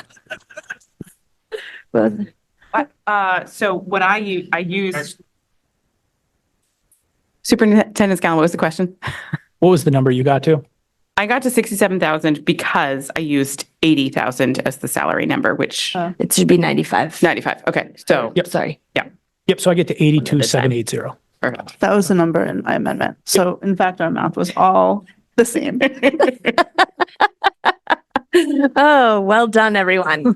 Okay. Any other board discussion on this amendment? All right. So that means that we're going to take a vote on this amendment. If it passes. Oh, did I hear? Sorry, I have my hand up. I'm so sorry. Board Member Ali, go ahead. I'm still very confused. And maybe if anyone could just say that again and with the numbers just slowly so that I know my vote is more informed. That'll be great. You got it, Board Member Ali. Would anyone offer to be that person? Yes, thank you. I can. I don't have all of the numbers on my piece of paper, but I can explain it. So you take the $326,000 in benefit cost savings, subtract $95,000 for the salary of the math coach. You take that result and you subtract that result from the $313,000 in fund balance usage that the finance committee approved in its most recent meeting. And the result from that subtraction equation is the amount of fund balance that we will need to use over and above the March 5th proposed version of the budget. Okay, so we're using less fund balance than was. Less fund balance. So the that- fund balance that's goes, sorry. Sorry, go ahead. That's exactly right. So the finance committee approved using $313,071 of our fund balance, and this would reduce it to $82,780. Again, this doesn't account for everything that was in the base budget. So just to make that clear. Okay. Any other board discussion? Oh, there's another hand. Board Member Opperman, go ahead. So what I'm hearing, just is that of the $3.8 million of the fund balance, we are using closer to $3.5 million. Is that accurate? Yes. So let's just put this in chronological order. March 5th was $3.5 million in the proposed. Finance Committee approved a budget that used just over $3.8 million. Okay. And the amendment that Board Member Figdor is proposing would put the fund balance use at $3,582,780. Thank you. And would add one math coach to the central office. Thank you. Beautiful. Thank you. That was very clear. We got there. That's why it takes all of us. Beautiful. Okay, so then by roll call vote, please indicate whether you are in favor of the amendment that is on the table, which is to add one math coach to the budget. And I'm not gonna, can you give the? It would add one math coach to the budget at the central office, and it would add $82,780 to our fund balance use. Thank you. Deputy Superintendent, Sure. let's do it. Member Ali, Yes, I like that. Member Billiou, Yes. Vice Chair Bondo, Yes. Member Bryden, Yes. Member Figdor, Yes. Member Grant, Abstain. Member Noor, Yes. Member Opperman, Yes. let's see, Student Representative Kintiba, Yes. Student Representative Knight, Yes. Student Representative McDonald, Yes. Student Representative Rosado, Yes. Student Representative Hayden, Yes. and Chair Lentz. Yes, so the motion passes with Board Member Grant abstaining and the students voting with the majority. So now we have an amended budget on the floor. Board Member Figdor, would you like to bring another amendment? Chair, I have another amendment, and my apologies to the board for not circulating this amendment ahead of time. But I am going to offer an amendment to add a 0.3 FTE, which is would be our ESOL specialist running the Seal Up Biliteracy program. And after there's a second, if I can have an opportunity to explain, I would love to speak to my motion. A second. Oh, thank you, Vice Chair Bondo. Yes, you can speak to your motion. Thank you. So this would ensure that we continue the Seal Up Biliteracy program, and I really see this first and foremost as consistent with our allow plan and centering equity. We see language as an asset, and I think that recognizing our students' heritage languages and celebrating them and giving them, in this way, gives them is tremendous, and something that we absolutely need to continue. I want to note that I think that if we end this coordinated program, that the students who will move forward and get the Seal of Biliteracy are white students who are learning a new language rather than a heritage language, rather than acknowledging the heritage languages that they speak.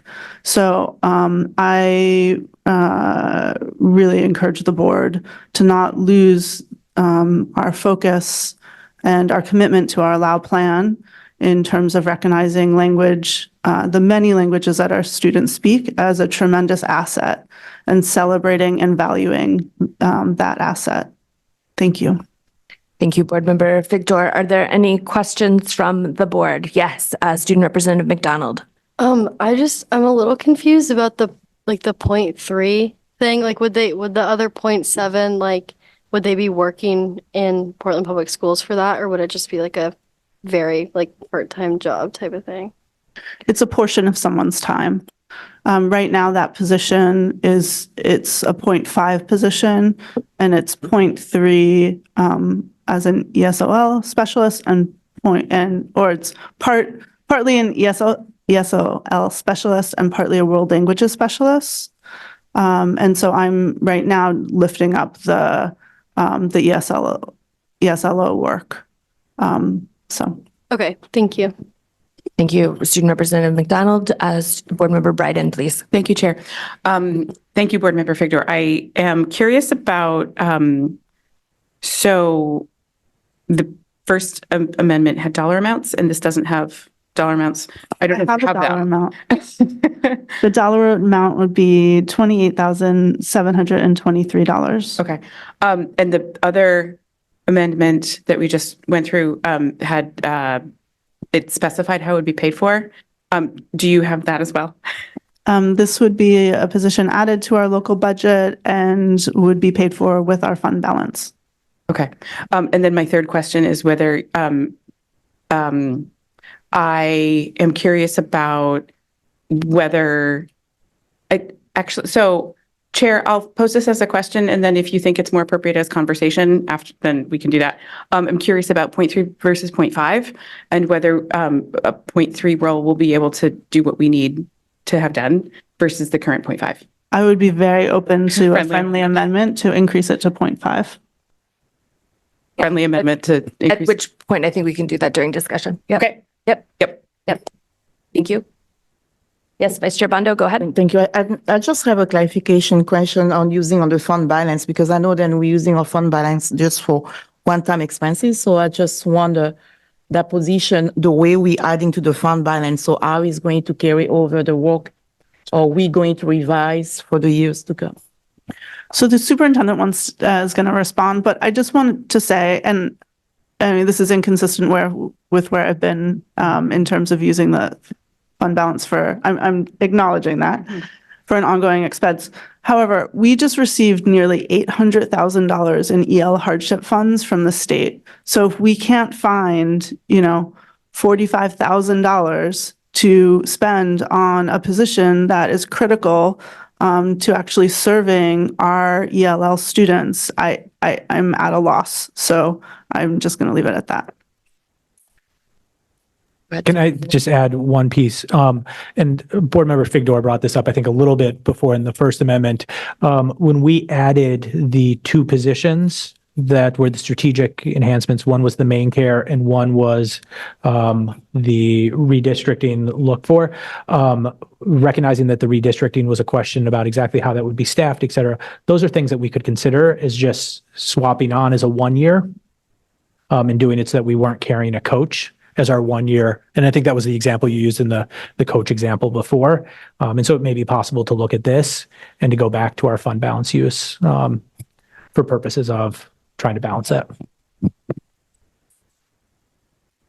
I'm still not really clear for that, because can you just go back again a little more specific detail? Because when I look at the hardship then we just received for the multilingual language, but we just don't know how we're going to break down those expenses. So I just wonder, do you have any idea what that one is going to go to in our reserve, or other way we're going to use it?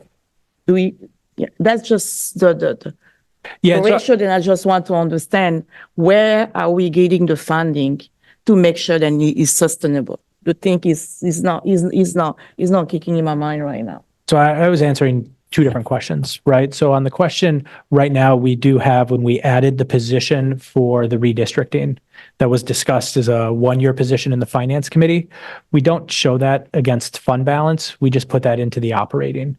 And so that is an example of where we do have, and we will always have 1 year costs that sit in operating. And so I'm simply saying that if from a conceptual end, if you wanted to think about offsetting it, you could think about, right? And I think this is actually what Board Member Figdor was talking about a little bit, is you could think that this position sits in operating and then has perpetuity, and the 1 year only position is sitting in fund balance. We just don't show it that way right now. On the question of the use of hardship funds, that's a different piece. One of the challenges that we had in going through this budget and working through the fiscal challenges that we face is that historically not all of our grants have been budgeted into Munis and our finance system. And so it means that throughout the year, we rely on spreadsheets and the sort of ingenuity of our staff to keep track of it. But one where I don't feel comfortable that we have an exact to the dollar of where we're at. And so the way we've been thinking about the EL hardship is it came from the state to cover basically 4 months. Right. And so what we're thinking about is where there's need for it this year, we would use it. But otherwise, we would put it into fund balance, be able to see where we reconcile at the end of the year and what our fund balance looks like for future year conversations. That's also why we did the budget this year, so we could get everything in there, so we wouldn't have this issue in the future. Yeah. Can I just go back again? If we don't have the issue, I just don't look about the position, but I look about the value of the work. So if we don't have that position, I mean, if we don't have a 0.5 FDs or 0.3, how that work will continue across the district, across the school? mean, we're committed to making sure that we're able to offer the seal of biliteracy. It's similar to what the question was that the Finance Committee proposed to before, which is the budget has us making reductions that will have us have to think about our work differently. We don't have the answer for all of those pieces yet, right? Because part of it is about getting to the structure and having folks say, all right, one of our commitments is around doing the seal of biliteracy, and what does that mean for the work? And so I couldn't tell you for every position that is reduced in this budget exactly how the work will look different next year on this. So I'm just going to wait a little because I still don't know where we're getting the funding. Still now. The amendment that's on the table right now is that it would be coming from fund balance. Yeah, okay. If I could add one thing, but my understanding what the superintendent is saying is that we were, in the previous amendment, we were talking about that at least one of the positions we added during the Finance Committee was a one-year only position. And I was specifically talking about the redistricting position. But we could also look at the main care position as a one-year only position. That's someone who's coming in to set up the systems so that we are equipped and have systems and processes in place to bill the state for main care services. And so that also could be a source of funding, and that could be, we haven't done it yet, but the superintendent could move both of those positions onto our fund balance.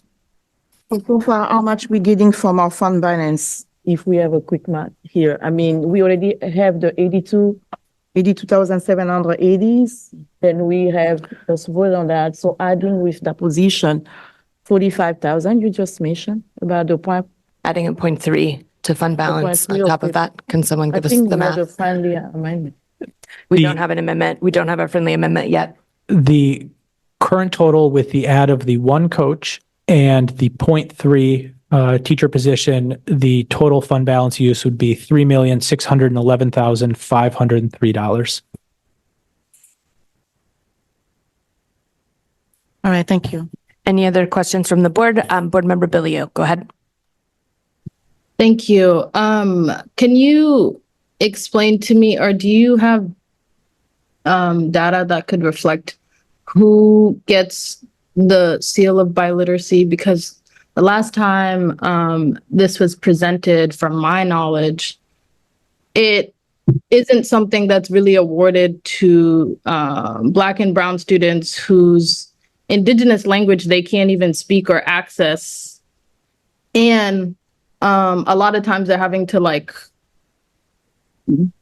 go do a French class, a Spanish class, or a Portuguese class. Like, it's not really genuine to their Indigenous language. It's actually creating more, personally, I think it's creating more, it's centering white kids who want to learn different languages. It's not giving any capacity or resources to the students whose Indigenous language was taken away from them by their colonization. So when we want to like brush that this is an equitable thing, can you explain to me like the data that supports the equity aspect? Because I feel like we're screaming equity on things that don't really reflect the equitable aspect of what we're talking about. So please explain to me.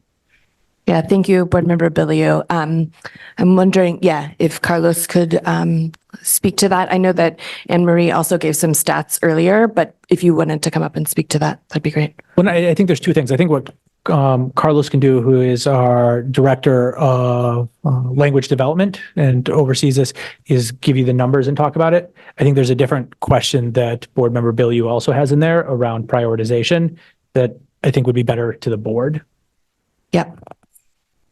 Yes, we're ready for you. So if you could talk about the numbers of students, and I think maybe if you could also define heritage language, I think that would be helpful. And then who is actually accessing the seal of biliteracy would be great.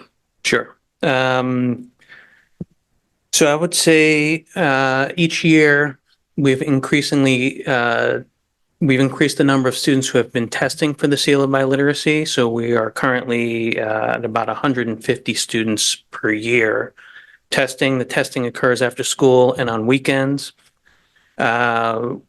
We have been around 60 students, 60 seniors each year receiving the seal of biliteracy for the last few years. They received the seal of biliteracy in on average, I think 15 different languages each year. So some of those we teach here. Most of them are heritage languages that students have learned along their way in their various experiences. We have on average, I think 2/3 of our students are multilingual learners who actually receive the seal of biliteracy. About 1/3 are English-only monolingual speaking students who are learning it as a world language, which is very different than the national average seals of biliteracy offered by state, but across, I think, 45 plus states offer the seal of biliteracy. And in most of those cases, it's about 95% English monolingual white students who are receiving the seal of biliteracy. So we've flipped that. It looks very different in Portland and compared to the rest of the state. The other thing is just a reminder that for each student that does receive the seal of biliteracy, they receive 8 credits at the University of Maine system. So if we have 60 students getting 8 credits, it's about 480 credits that are awarded to our students at $300 a credit. That's about $12,000 plus that students not only receive the credit for, but also have the joy and the energy of bringing that. And as far as heritage speaking or primary literacy, language of literacy, it's really up to each student to choose which language they want to take the seal of biliteracy in. And we try to accommodate using various tests. The bulk of those that testing is by computer. Some of it is oral proficiency interviews that are arranged at various times during the school year.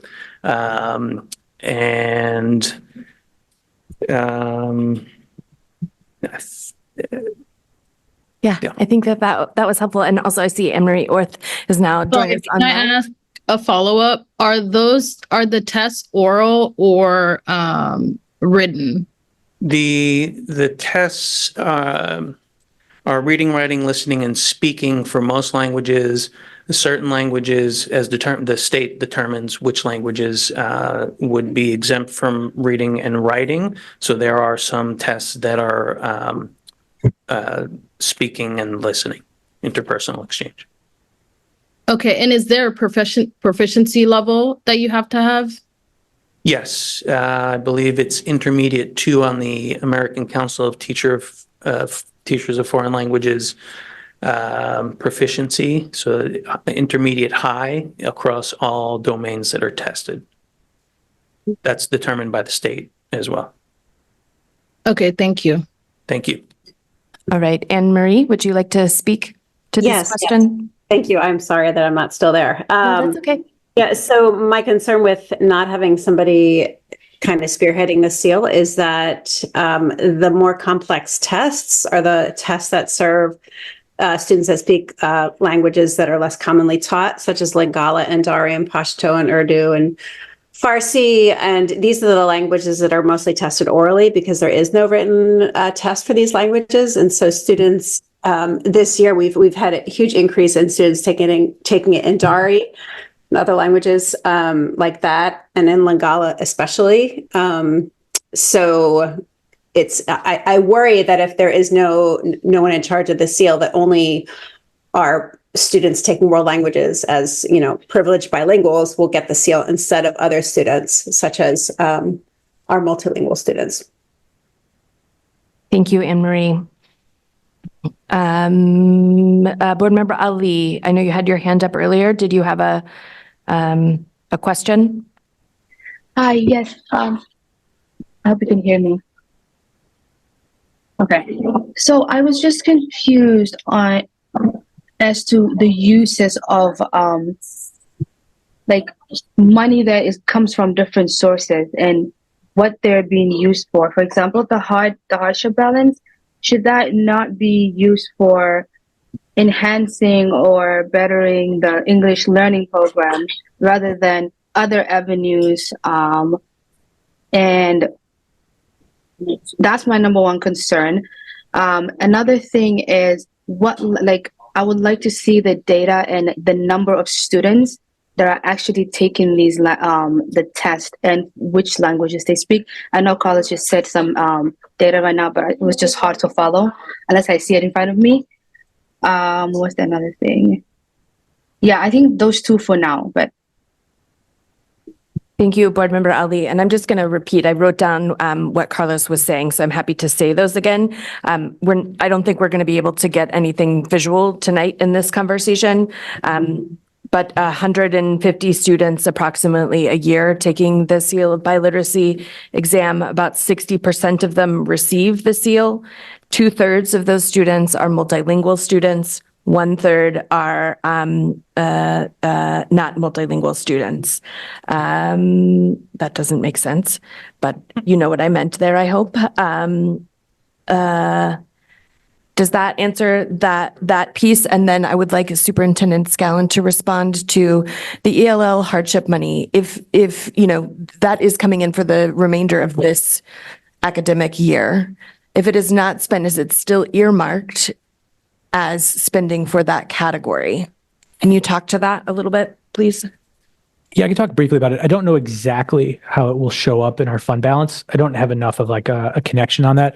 But we're pretty intentional about making sure that we are using our funds aligned to its directed purpose. I will also just name the fact that there's a lot of positions that are in our general fund that we use that directly support our multilingual learners and our multilingual families, that we don't factor in things like the hardship. So we're not trying to like offset it and only use hardship funds on that. An example of that is our multilingual team that is led by Dr. Valenzuela, who has that team, I think, has total, when you count communications plus it in, around 25 individuals. That is an example of that. Make It Happen is another example. Make It Happen at the middle school level moved from grant funded on to local funded in this budget, and that is directly targeting multilingual learners.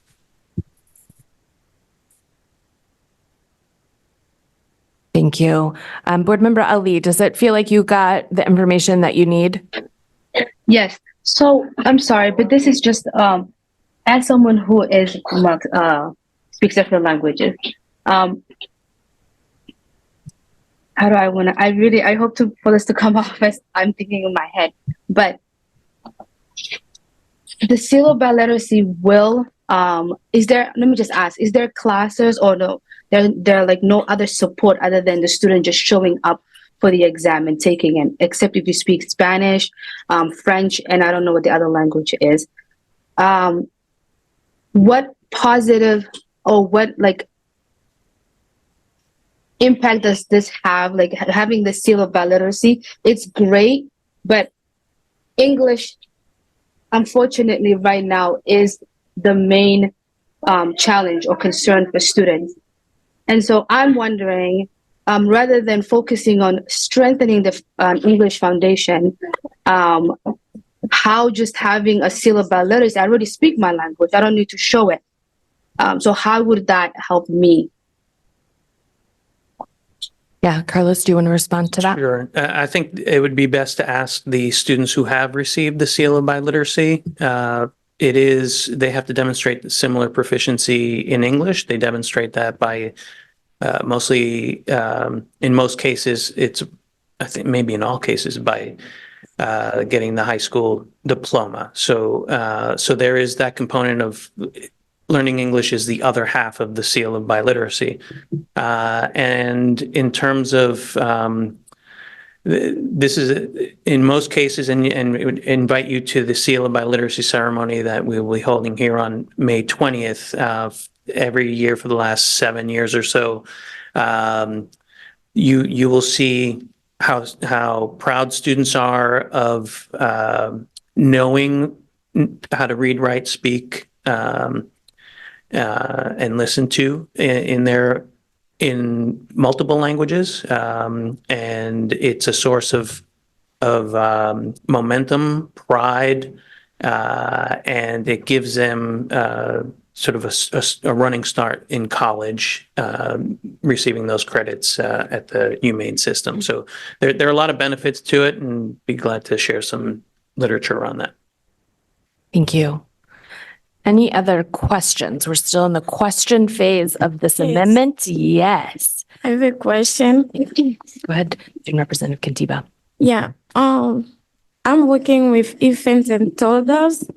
It's easy with them to speak with them just English, but I'm asking what challenges are you facing with students just arrived in the United States with multi-language like Lingala, French, Portuguese, and how do you overcome it?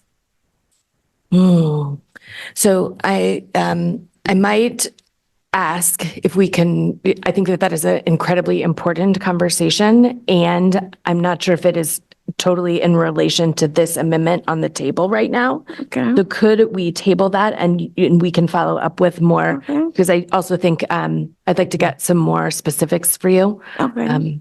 Yeah, thank you. Great question. Any other questions from the board on this amendment?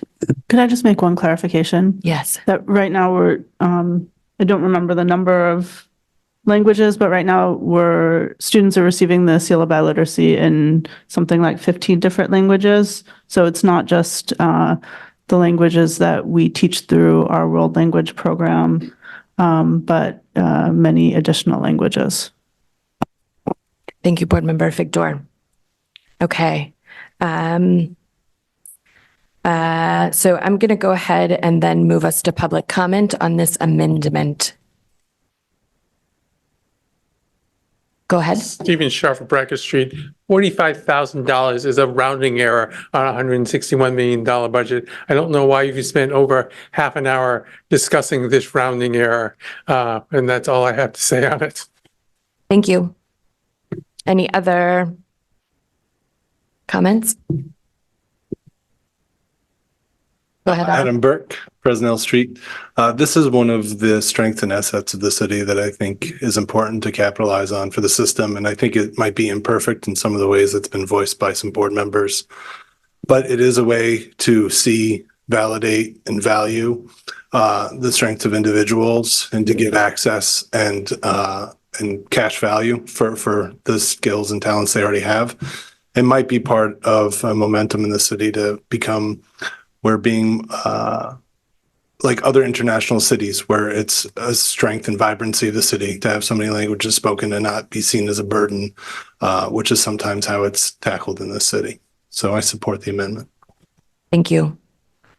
Student Representative Rosado, if you can just wait one moment, I'm going to finish public comment, okay? And then we'll come back to any discussion.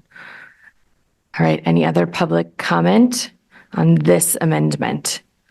Okay, I'm going to close public comment. Any discussion from the board? This is where any amendments to the amendment might be offered. Student Representative Rosado, do you have a question or some thoughts you'd like to contribute? Yeah, so I just wanted to say, because I took the seal of biliteracy last year for Spanish, because my mom's from Puerto Rico, and so Spanish was the first language I learned before English. And I don't think that a deficiency in English learning is necessarily a huge problem in the United States, concerning the fact that according to American University, 80% of Americans only speak one language and only 20% are bilingual or speak at least one other language. And most of those people are only able to speak English of those 80%. Or of that 80%. And according to the American Psychological Association, there's actually a reduced chance of suffering from diseases like dementia later on in life. So it's not just things like pride and stuff like that that comes as a result of learning more than one language, it's health related too. So that's just something that people, I think we should keep in mind. And the fact that people who speak more than one language are on average going to earn, this is according to the Washington Technical Institute, people are on average likely to earn 5 to 20% more when they speak more than one language than monolingual workers. Yeah, so that's all I wanted to say. Thank you, Student Representative Rosado. Just like Carlos said, we should have talked to the students that had the sealed biliteracy to get the information that we needed. So thank you for adding that to the conversation. Is there any other board discussion? Yes, Board Member Bryden. Thank you, Chair. I'd like to make a friendly amendment to make this a 0.5 instead of a 0.3. Very happy to incorporate that friendly amendment. Thank you. Beautiful. So now we are talking about a 0.5 position. Any other board discussion on this? No? Let me just double check Zoom. I'm more than happy to support this amendment. I think it is a vital part of our district, and just having positions like this shows our commitment. So I plan on voting affirmatively for this. Board Member Billiou, I see your hand. Go ahead. Yeah, I will not be supporting this amendment because I personally feel like we need to have a genuine relationship with our multilingual students, and instead of glorifying and awarding the work that they have to overcome to get here and the languages that have colonized them along the way, I want us to focus on creating foundational resources that will actually help them reconnect with their indigenous languages, rather than awarding them on languages that they had to utilize to survive. So that's just my understanding and how I view even me not having access to my own language, and knowing that I would never have the capacity, and people like me would never have the capacity to learn and get educated on our own indigenous languages. So that's just my thought. Thank you, Board Member Billiou. Board Member Opperman, go ahead. Thank you, Chair. I think the sealed biliteracy is incredibly valuable. What is bothering me about this conversation and the previous conversations is that we are not looking at a strategic plan on how to have these particular pieces and where they fit, because I hear, as we've gone through this process, I hearing bits and pieces, and if someone speaks up, then we react. And I find that disheartening, because I don't think that the overall thought process of how we react to the original budget and to the original interest of being student-centered was clear. So that is my comment. Thank you, Board Member Opperman. Any other? Yes, Vice Chair Bondo, go ahead. Yeah, okay. So I just moving all my thoughts around the value by being myself a polyglot and speaking different languages. But the thing that I really struggle is about how we evaluate all our program and to see what we're bringing as a value after the college level. I mean, the language needs to be practiced. If you don't practice it, regardless, you're taking a few hours in the high school. If you don't practice, you're losing the language. So that means that's exactly when I see that. So I all the time try to see the data and the outcomes for everything we've been investing to our students to see what those investments can really bring in the high achievement to the level. So I'm not going to support this amendment, because I really need to see a little more deeper further what we're doing with the investment and the evaluation of what we're putting in our students in our classroom and what kind of support we see on them achieving the high quality of the programming and the curriculum that we put in place. Student Representative McDonald, go ahead. I just have a quick question, if that's okay. I'm wondering, is this position going to be able to be sustained in future years? Just because I'm still a little bit confused on the funding and where it's coming from. Like, do we predict that that we'll be able to sustain that? Yeah, so right now the amendment on the table has this coming out of fund balance. And so it would be next year, we would have to decide whether or not it's a position to be cut or continue to be used out of fund balance. Okay, and is there an existing position for this? And is it the 0.5? Yes. That we currently have? Okay. Yes, the existing position has more responsibilities than just the biliteracy seal. Board Member Bryden. Thank you, Chair. I just have a follow-up to that last. Correct me if I'm misunderstanding, but next year, the options would be, does this continue? Do we continue to use fund balance, or do we move it into the FY26 local? Correct. Okay, thanks. Any other board discussion? All right, then we're going to roll call vote on this amendment, which is to add a 0.5 world language coordinator. Or do you want to say the title again, please? It's an ESOL and world language specialist. Thank you. And that would be paid for by the fund balance with the amount of $47,872. Thank you. Okay, we're ready. Member Ali, No. Member Billiou, No. Vice Chair Bondo, No. Member Bryden, Yes. Member Figdor, Yes. Member Grant, Abstain. Member Noor, Yes. Member Opperman, No. let's see, Student Representative Knight, Abstain. Student Representative McDonald, Yes. Student Representative Rosado, Yes. Student Representative Hayden, Yes. and Chair Lentz. Yes, and it's a 4-4 split, so the motion does not pass. The students did vote well, there's a minority or majority in this case. The students voted pro in this case. So that amendment does not pass.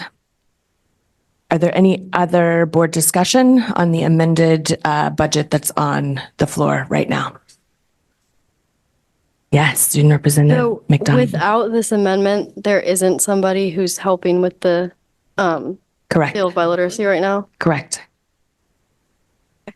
I think like I took it last year too, and I know a lot of people who took it as well in many different languages, some being their what was the word that he used, like their first language that's not their heritage language that's not English.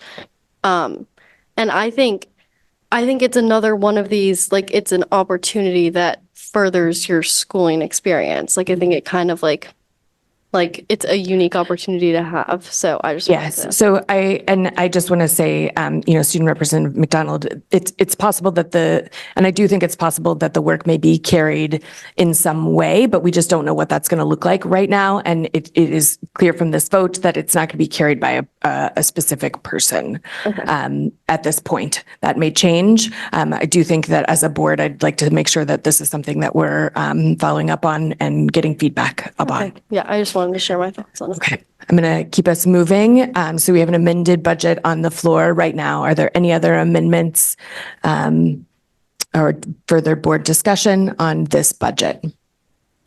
Would you be able to review the amended budget that's on the floor right now? So this is the one FTE add of the math coach position at the middle school. Yes. So in comparison to the budget book you have in front of you tonight, it has a fund balance use of $3,582,780. It has a local budget of $154,045,767 and a all-inclusive budget of $161,416,245. Thank you for the review. Any other board discussion on this budget that is on the floor. Yes, Board Member Figdor. I see you. So these are final comments. This is there any other discussion on the amended Okay. budget that's on the floor? I have lots of comments. What kind of comments are you making? If it's time for it, I just want to give my final thoughts on the budget. That's where Unless we're there are at? other amendments. Are there any, let me just see if there's any other amendments that are going to be brought to the floor first. Can I just ask a question really quick? Yeah. So is this like nothing's, with no other amendments, like nothing can really be changed Correct. at this point? Okay. So what's like I don't know why, what is sort of the point of making more comments? So the point of this budget still has to be voted on to be sent to City Council. Right. So that this opportunity for discussion is about if there were people on the board that didn't want to approve this budget as it stands, they would talk about that now. So Okay. that's the reason we have the discussion right now. Okay. And Student Representative McDonald, you asked a couple of questions of me earlier today. This would probably be the time to raise those Okay. from a question of if there's any amendments that come from it. I don't know if students have the ability to propose an amendment. I don't think you do, but it would be the time to bring it up and seeing if there's anybody else who would. Okay. Okay, given that, do you have comments that you would like to make right now? Yeah, but should I go right now? Yeah, now's your time. Well, I just, I have 3 things to say. The first thing is that I've heard from a lot of people in the community, mostly at Portland High School, that they support the previous reductions that we have in central office staffing. Not to say that those positions don't do important things. They're not student-facing positions. And it felt like if earlier in the budget we thought that it was achievable to have an effective school system without those positions, it feels like maybe we could be making more reductions there to have the ability to add more student-facing positions. And then also, I really appreciate the addition of the extended learning opportunity directors at Portland and Deering, but that does raise the point that Casco should also have one if Portland and Deering do. So just something to mention. And then finally, I've been a big advocate for ed technicians for this whole time, and I still think that there should be, first, I think the existing ed techs should get a raise in their salaries because I learned that some of them make $16 an hour, and that's absolutely appalling to me because I've personally seen the extensive work that they do. And so many people came in on public comment to talk about how they don't get lunch breaks. They're doing things that they're not trained to do. They're exhausted and all the work that they're doing is just extremely necessary for a bunch of students. So I think we should, try to make their jobs a little bit easier by increasing their salaries and adding more of them in general. So that's kind of all I have to say. But other than that, I really support all the other additions to the budget. So thank you for all the work that's been done by everyone for that. Thank you, Student Representative McDonald. I don't see any other amendments. I don't see hands for other amendments. So if there's any last board discussion, It's okay. one of you should go. All right, I'll go. So I just wanted to make some final comments on the budget before we vote on it. I first want to recognize that with the cuts made in this budget, that we are going to lose staff who have dedicated years of their lives to our students' mission and district and did tremendous work on our behalf, on behalf of our students. I see you and thank you for all that you've done for our students and for Portland Public Schools.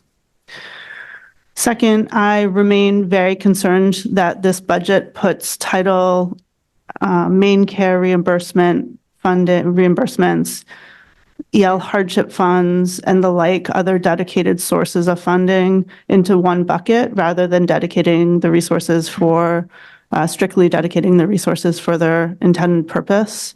For instance, Reiki is our highest poverty elementary school.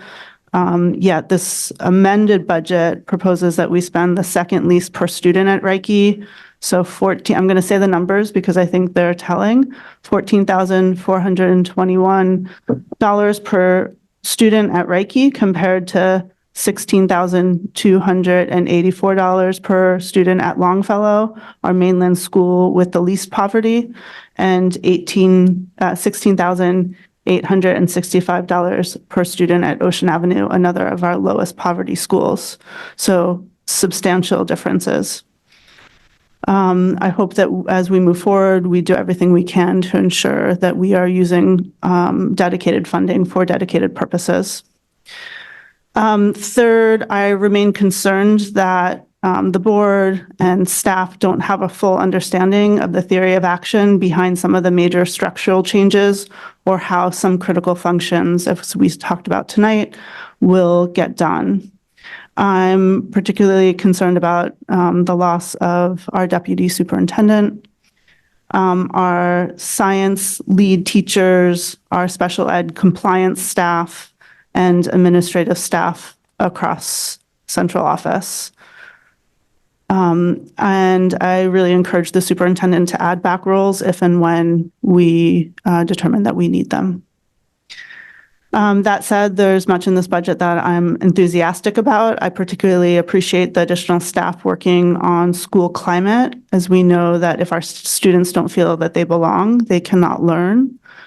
And I really want to recognize the superintendent for recommending restoring key positions and suggesting a couple of strategic new ones when we learned midway through the process that we had more resources than we anticipated.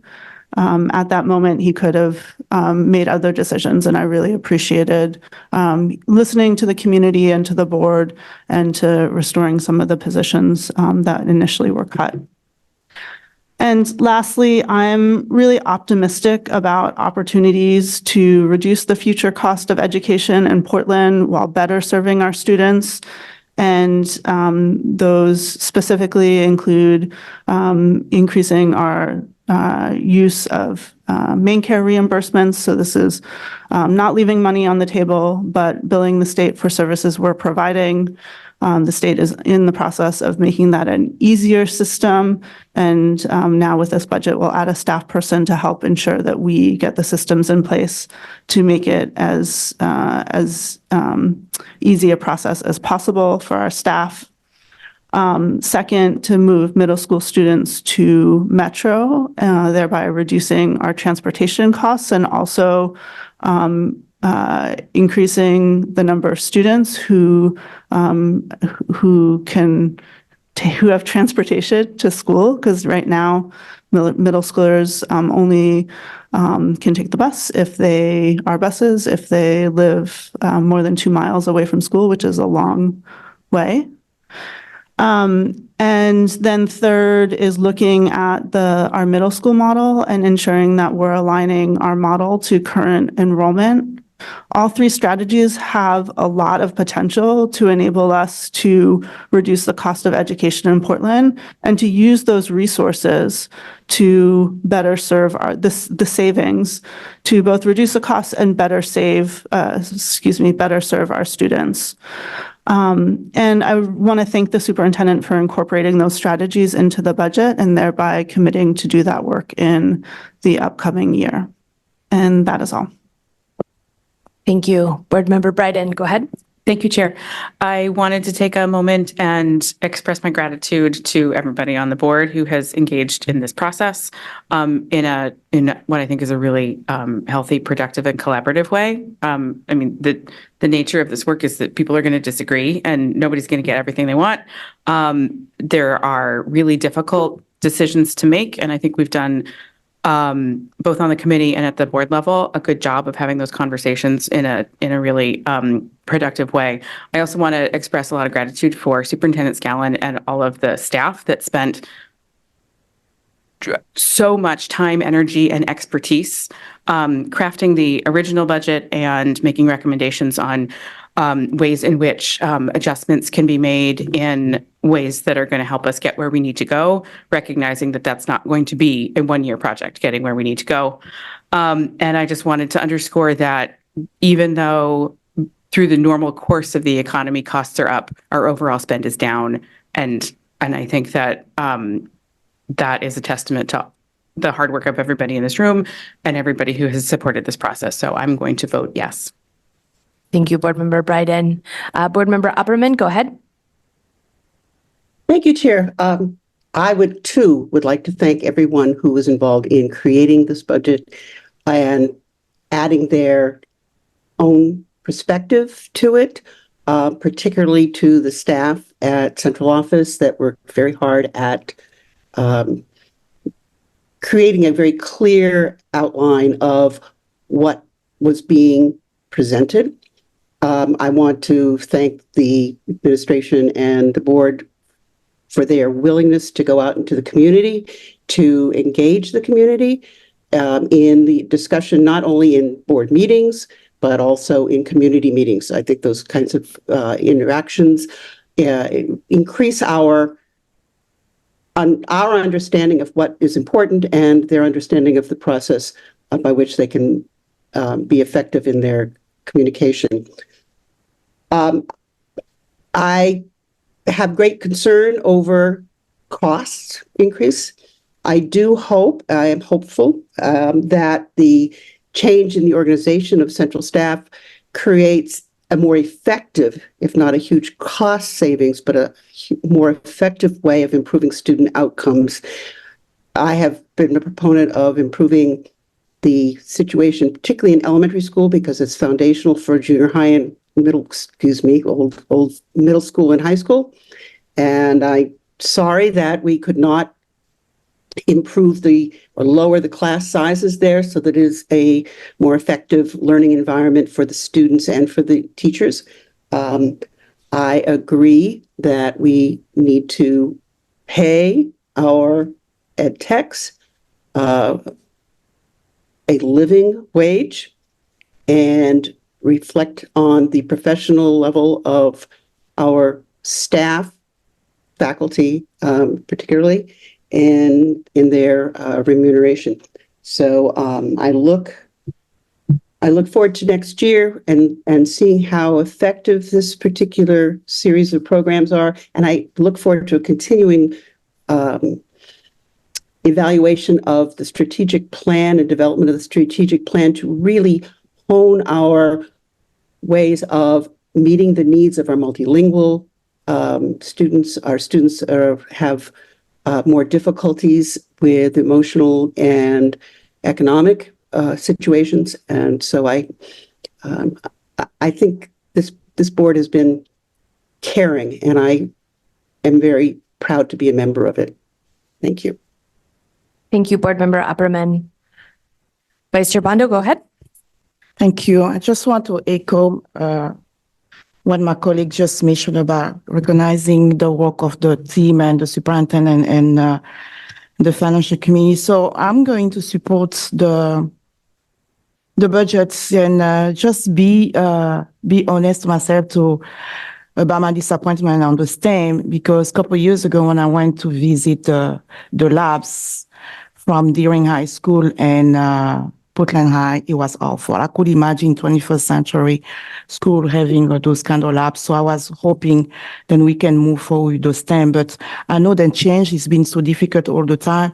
But I'm just hoping that the new structure then the superintendent just has proposed to move most of those positions to the support of the student in those buildings. And we're going to carry over the work that we want to see. And my expectation just we can reduce the achievement gap to all our students, especially the marginalized students, and really allocating our fund to the really specific student needs where we can build a better outcomes and a better evaluation on what we investing our money and raising our tax for our community. So for the position we just cut, and I know it's kind of heartbroken, but I just want to make sure that we have an open space for the superintendent to come back to the board and just, bringing an evaluation and just let the board, understand the best way we can improve. And if we need to do better, so I hope that's what I'm really expecting to see. So it was a great process. It was a difficult to make a decision. We've been compromising, but I just see the respect on the process, and I will support the budget. Thank you. Thank you, Vice Chair Bondo. Board Member Ali, go ahead. Hi, yes. I also want to thank everybody. I wanted to thank the board, everyone who has put in so much work in the community for coming out and telling us what they want and they need in their respective roles. And I am very familiar with what Vice Chair Bondo just mentioned about the labs. And part of me joining the board was to talk about the on-the-ground experiences of the students. I've appreciated the bigger picture, but I am excited to look at how we can think about those day-to-day experiences and how we can actually provide and not just talk about challenging and relevant education to each and every one of our students, and support each group of our students with meet them where they are and support them in achieving their individual best. So I want to thank you all for helping me learn a lot about my community. And yeah, thank you. Thank you, Board Member Ali. Any other discussion from the board? Board Member Billiou. Thank you. Yeah, I just want to echo my appreciation for this process and all of the community members, especially the teachers and ed techs that came to speak to us to express how they are feeling and how they would like to be supported throughout the rest of this year. Yeah, and I really appreciate the finance committee on all of the diligent work that y'all did before it getting to this point. I think the fact that it got to this point and there hasn't been much friction is because of the work that y'all did. So thank you. And thank you, Ryan and Aaron and everybody else that created resources and space for us to get through this process smoothly. And yeah, I'm just looking forward to really centering the authentic identity of our Black and Brown students, as that's how I feel that's what I feel I can best bring to this space, is really centering that and ensuring that we're always dissecting some of those systems that are traumatizing those communities. So thank you. Thank you, Board Member Billiou. Any other board discussion? Right, I'm seeing none. That means that by roll call vote, we're going to indicate whether we're in favor of this action to recommend the proposed fiscal year 25 budget to City Council for approval. And as a reminder, that budget is $1,061,000. Oh, this is going to be bad. 161,416,245. That's the total budget. The fund balance use is going to be $3,582,780, and the remaining local budget is $154,045,767, and that is with a 6.6 tax increase. Everybody clear on the motion that we're voting on? All right, roll call, please. Deputy Superintendent. Member Ali, Yes. Member Billiou, Yes. Vice Chair Bondo, Yes. Member Bryden, Yes. Member Figdor, Yes. Member Grant, Abstain. Member Noor, Yes. Member Opperman, Yes. Student Representative Knight, Yes. Student Representative McDonald, Abstain. Student Representative Rosado.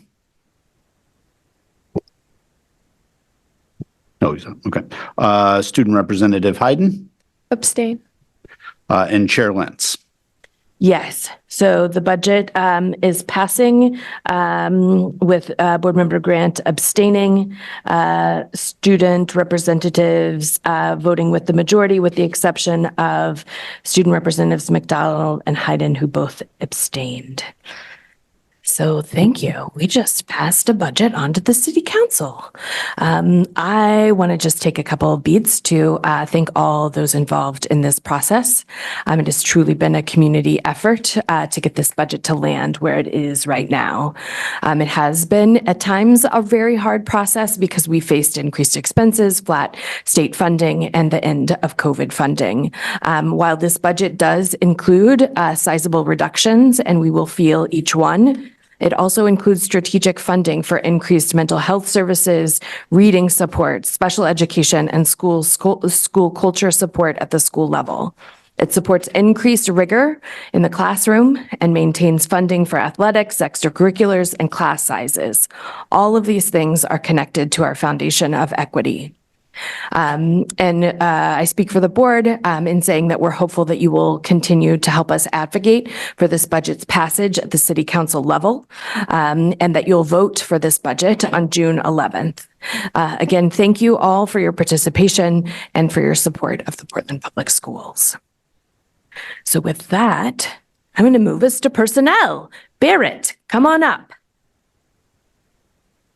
Tonight, we have the consideration and action to approve the personnel items listed, which is the school administrator. Did I just take your line again? No, it's great. You took Okay. it. But I can just queue up motion. I can just queue up Principal Sheila Jepson, who I believe is online with us to speak to this. Great.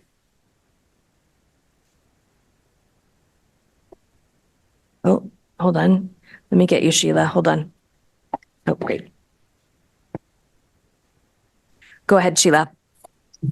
Hi, good evening. You can hear me okay? Yeah. Great, thank you. I just want to say that Portland High School is so lucky to have Caitlin LeClaire as part of our leadership team. As you know, if you know her, she's a tremendous advocate for students, a collaborative and thoughtful leader, and brings great knowledge of students and families to our community. She did not skip a beat when joining our staff in August. She's well known by students, is visible everywhere in the building, so say students, and understands how schools operate. Portland Public Schools and Portland High School are fortunate to have her commitment and engagement to all things education. Thank you. Thank you, Principal. And I'll just add another quote from Dr. Ahmed, that she is an amazing leader, is student-centered, and an incredible instructional leader as well. So I feel really proud to bring her forward for approval this evening. Thank you, Barrett. So do I have a motion to approve this personnel item? Thank you, Board Member Figdor. Is there a second? Thank you, Vice Chair Bondo. We don't have public comment on any personnel items, but are there any questions on this motion from the board? All right, seeing none, is there any general discussion about this? All right, then by roll call vote, please indicate whether you're in favor of this personnel item, the school administrator. Deputy Superintendent, will you please call the roll? Yep. Member Ali, Yes. Member Billiou, Yes. Vice Chair Bondo, Yes. Member Bryden, Yes. Member Figdor, Yes. Member Grant, It's a night of abstentions for me, so abstain. Member Noor, Yes. Member Opperman, Yes. Student Representative Knight, Yes. Student Representative McDonald, Yes. and Student Representative Hayden, Yes. and Chair Lentz. Yes, so the motion passes with Board Member Grant abstaining and the students voting with the majority. I'm now going to move to adjourn the meeting. Is there a second? Thank you, Board Member Bryden. All those in favor? All right, so we are going to be adjourned at 8:56 p.m. Thank you all very much.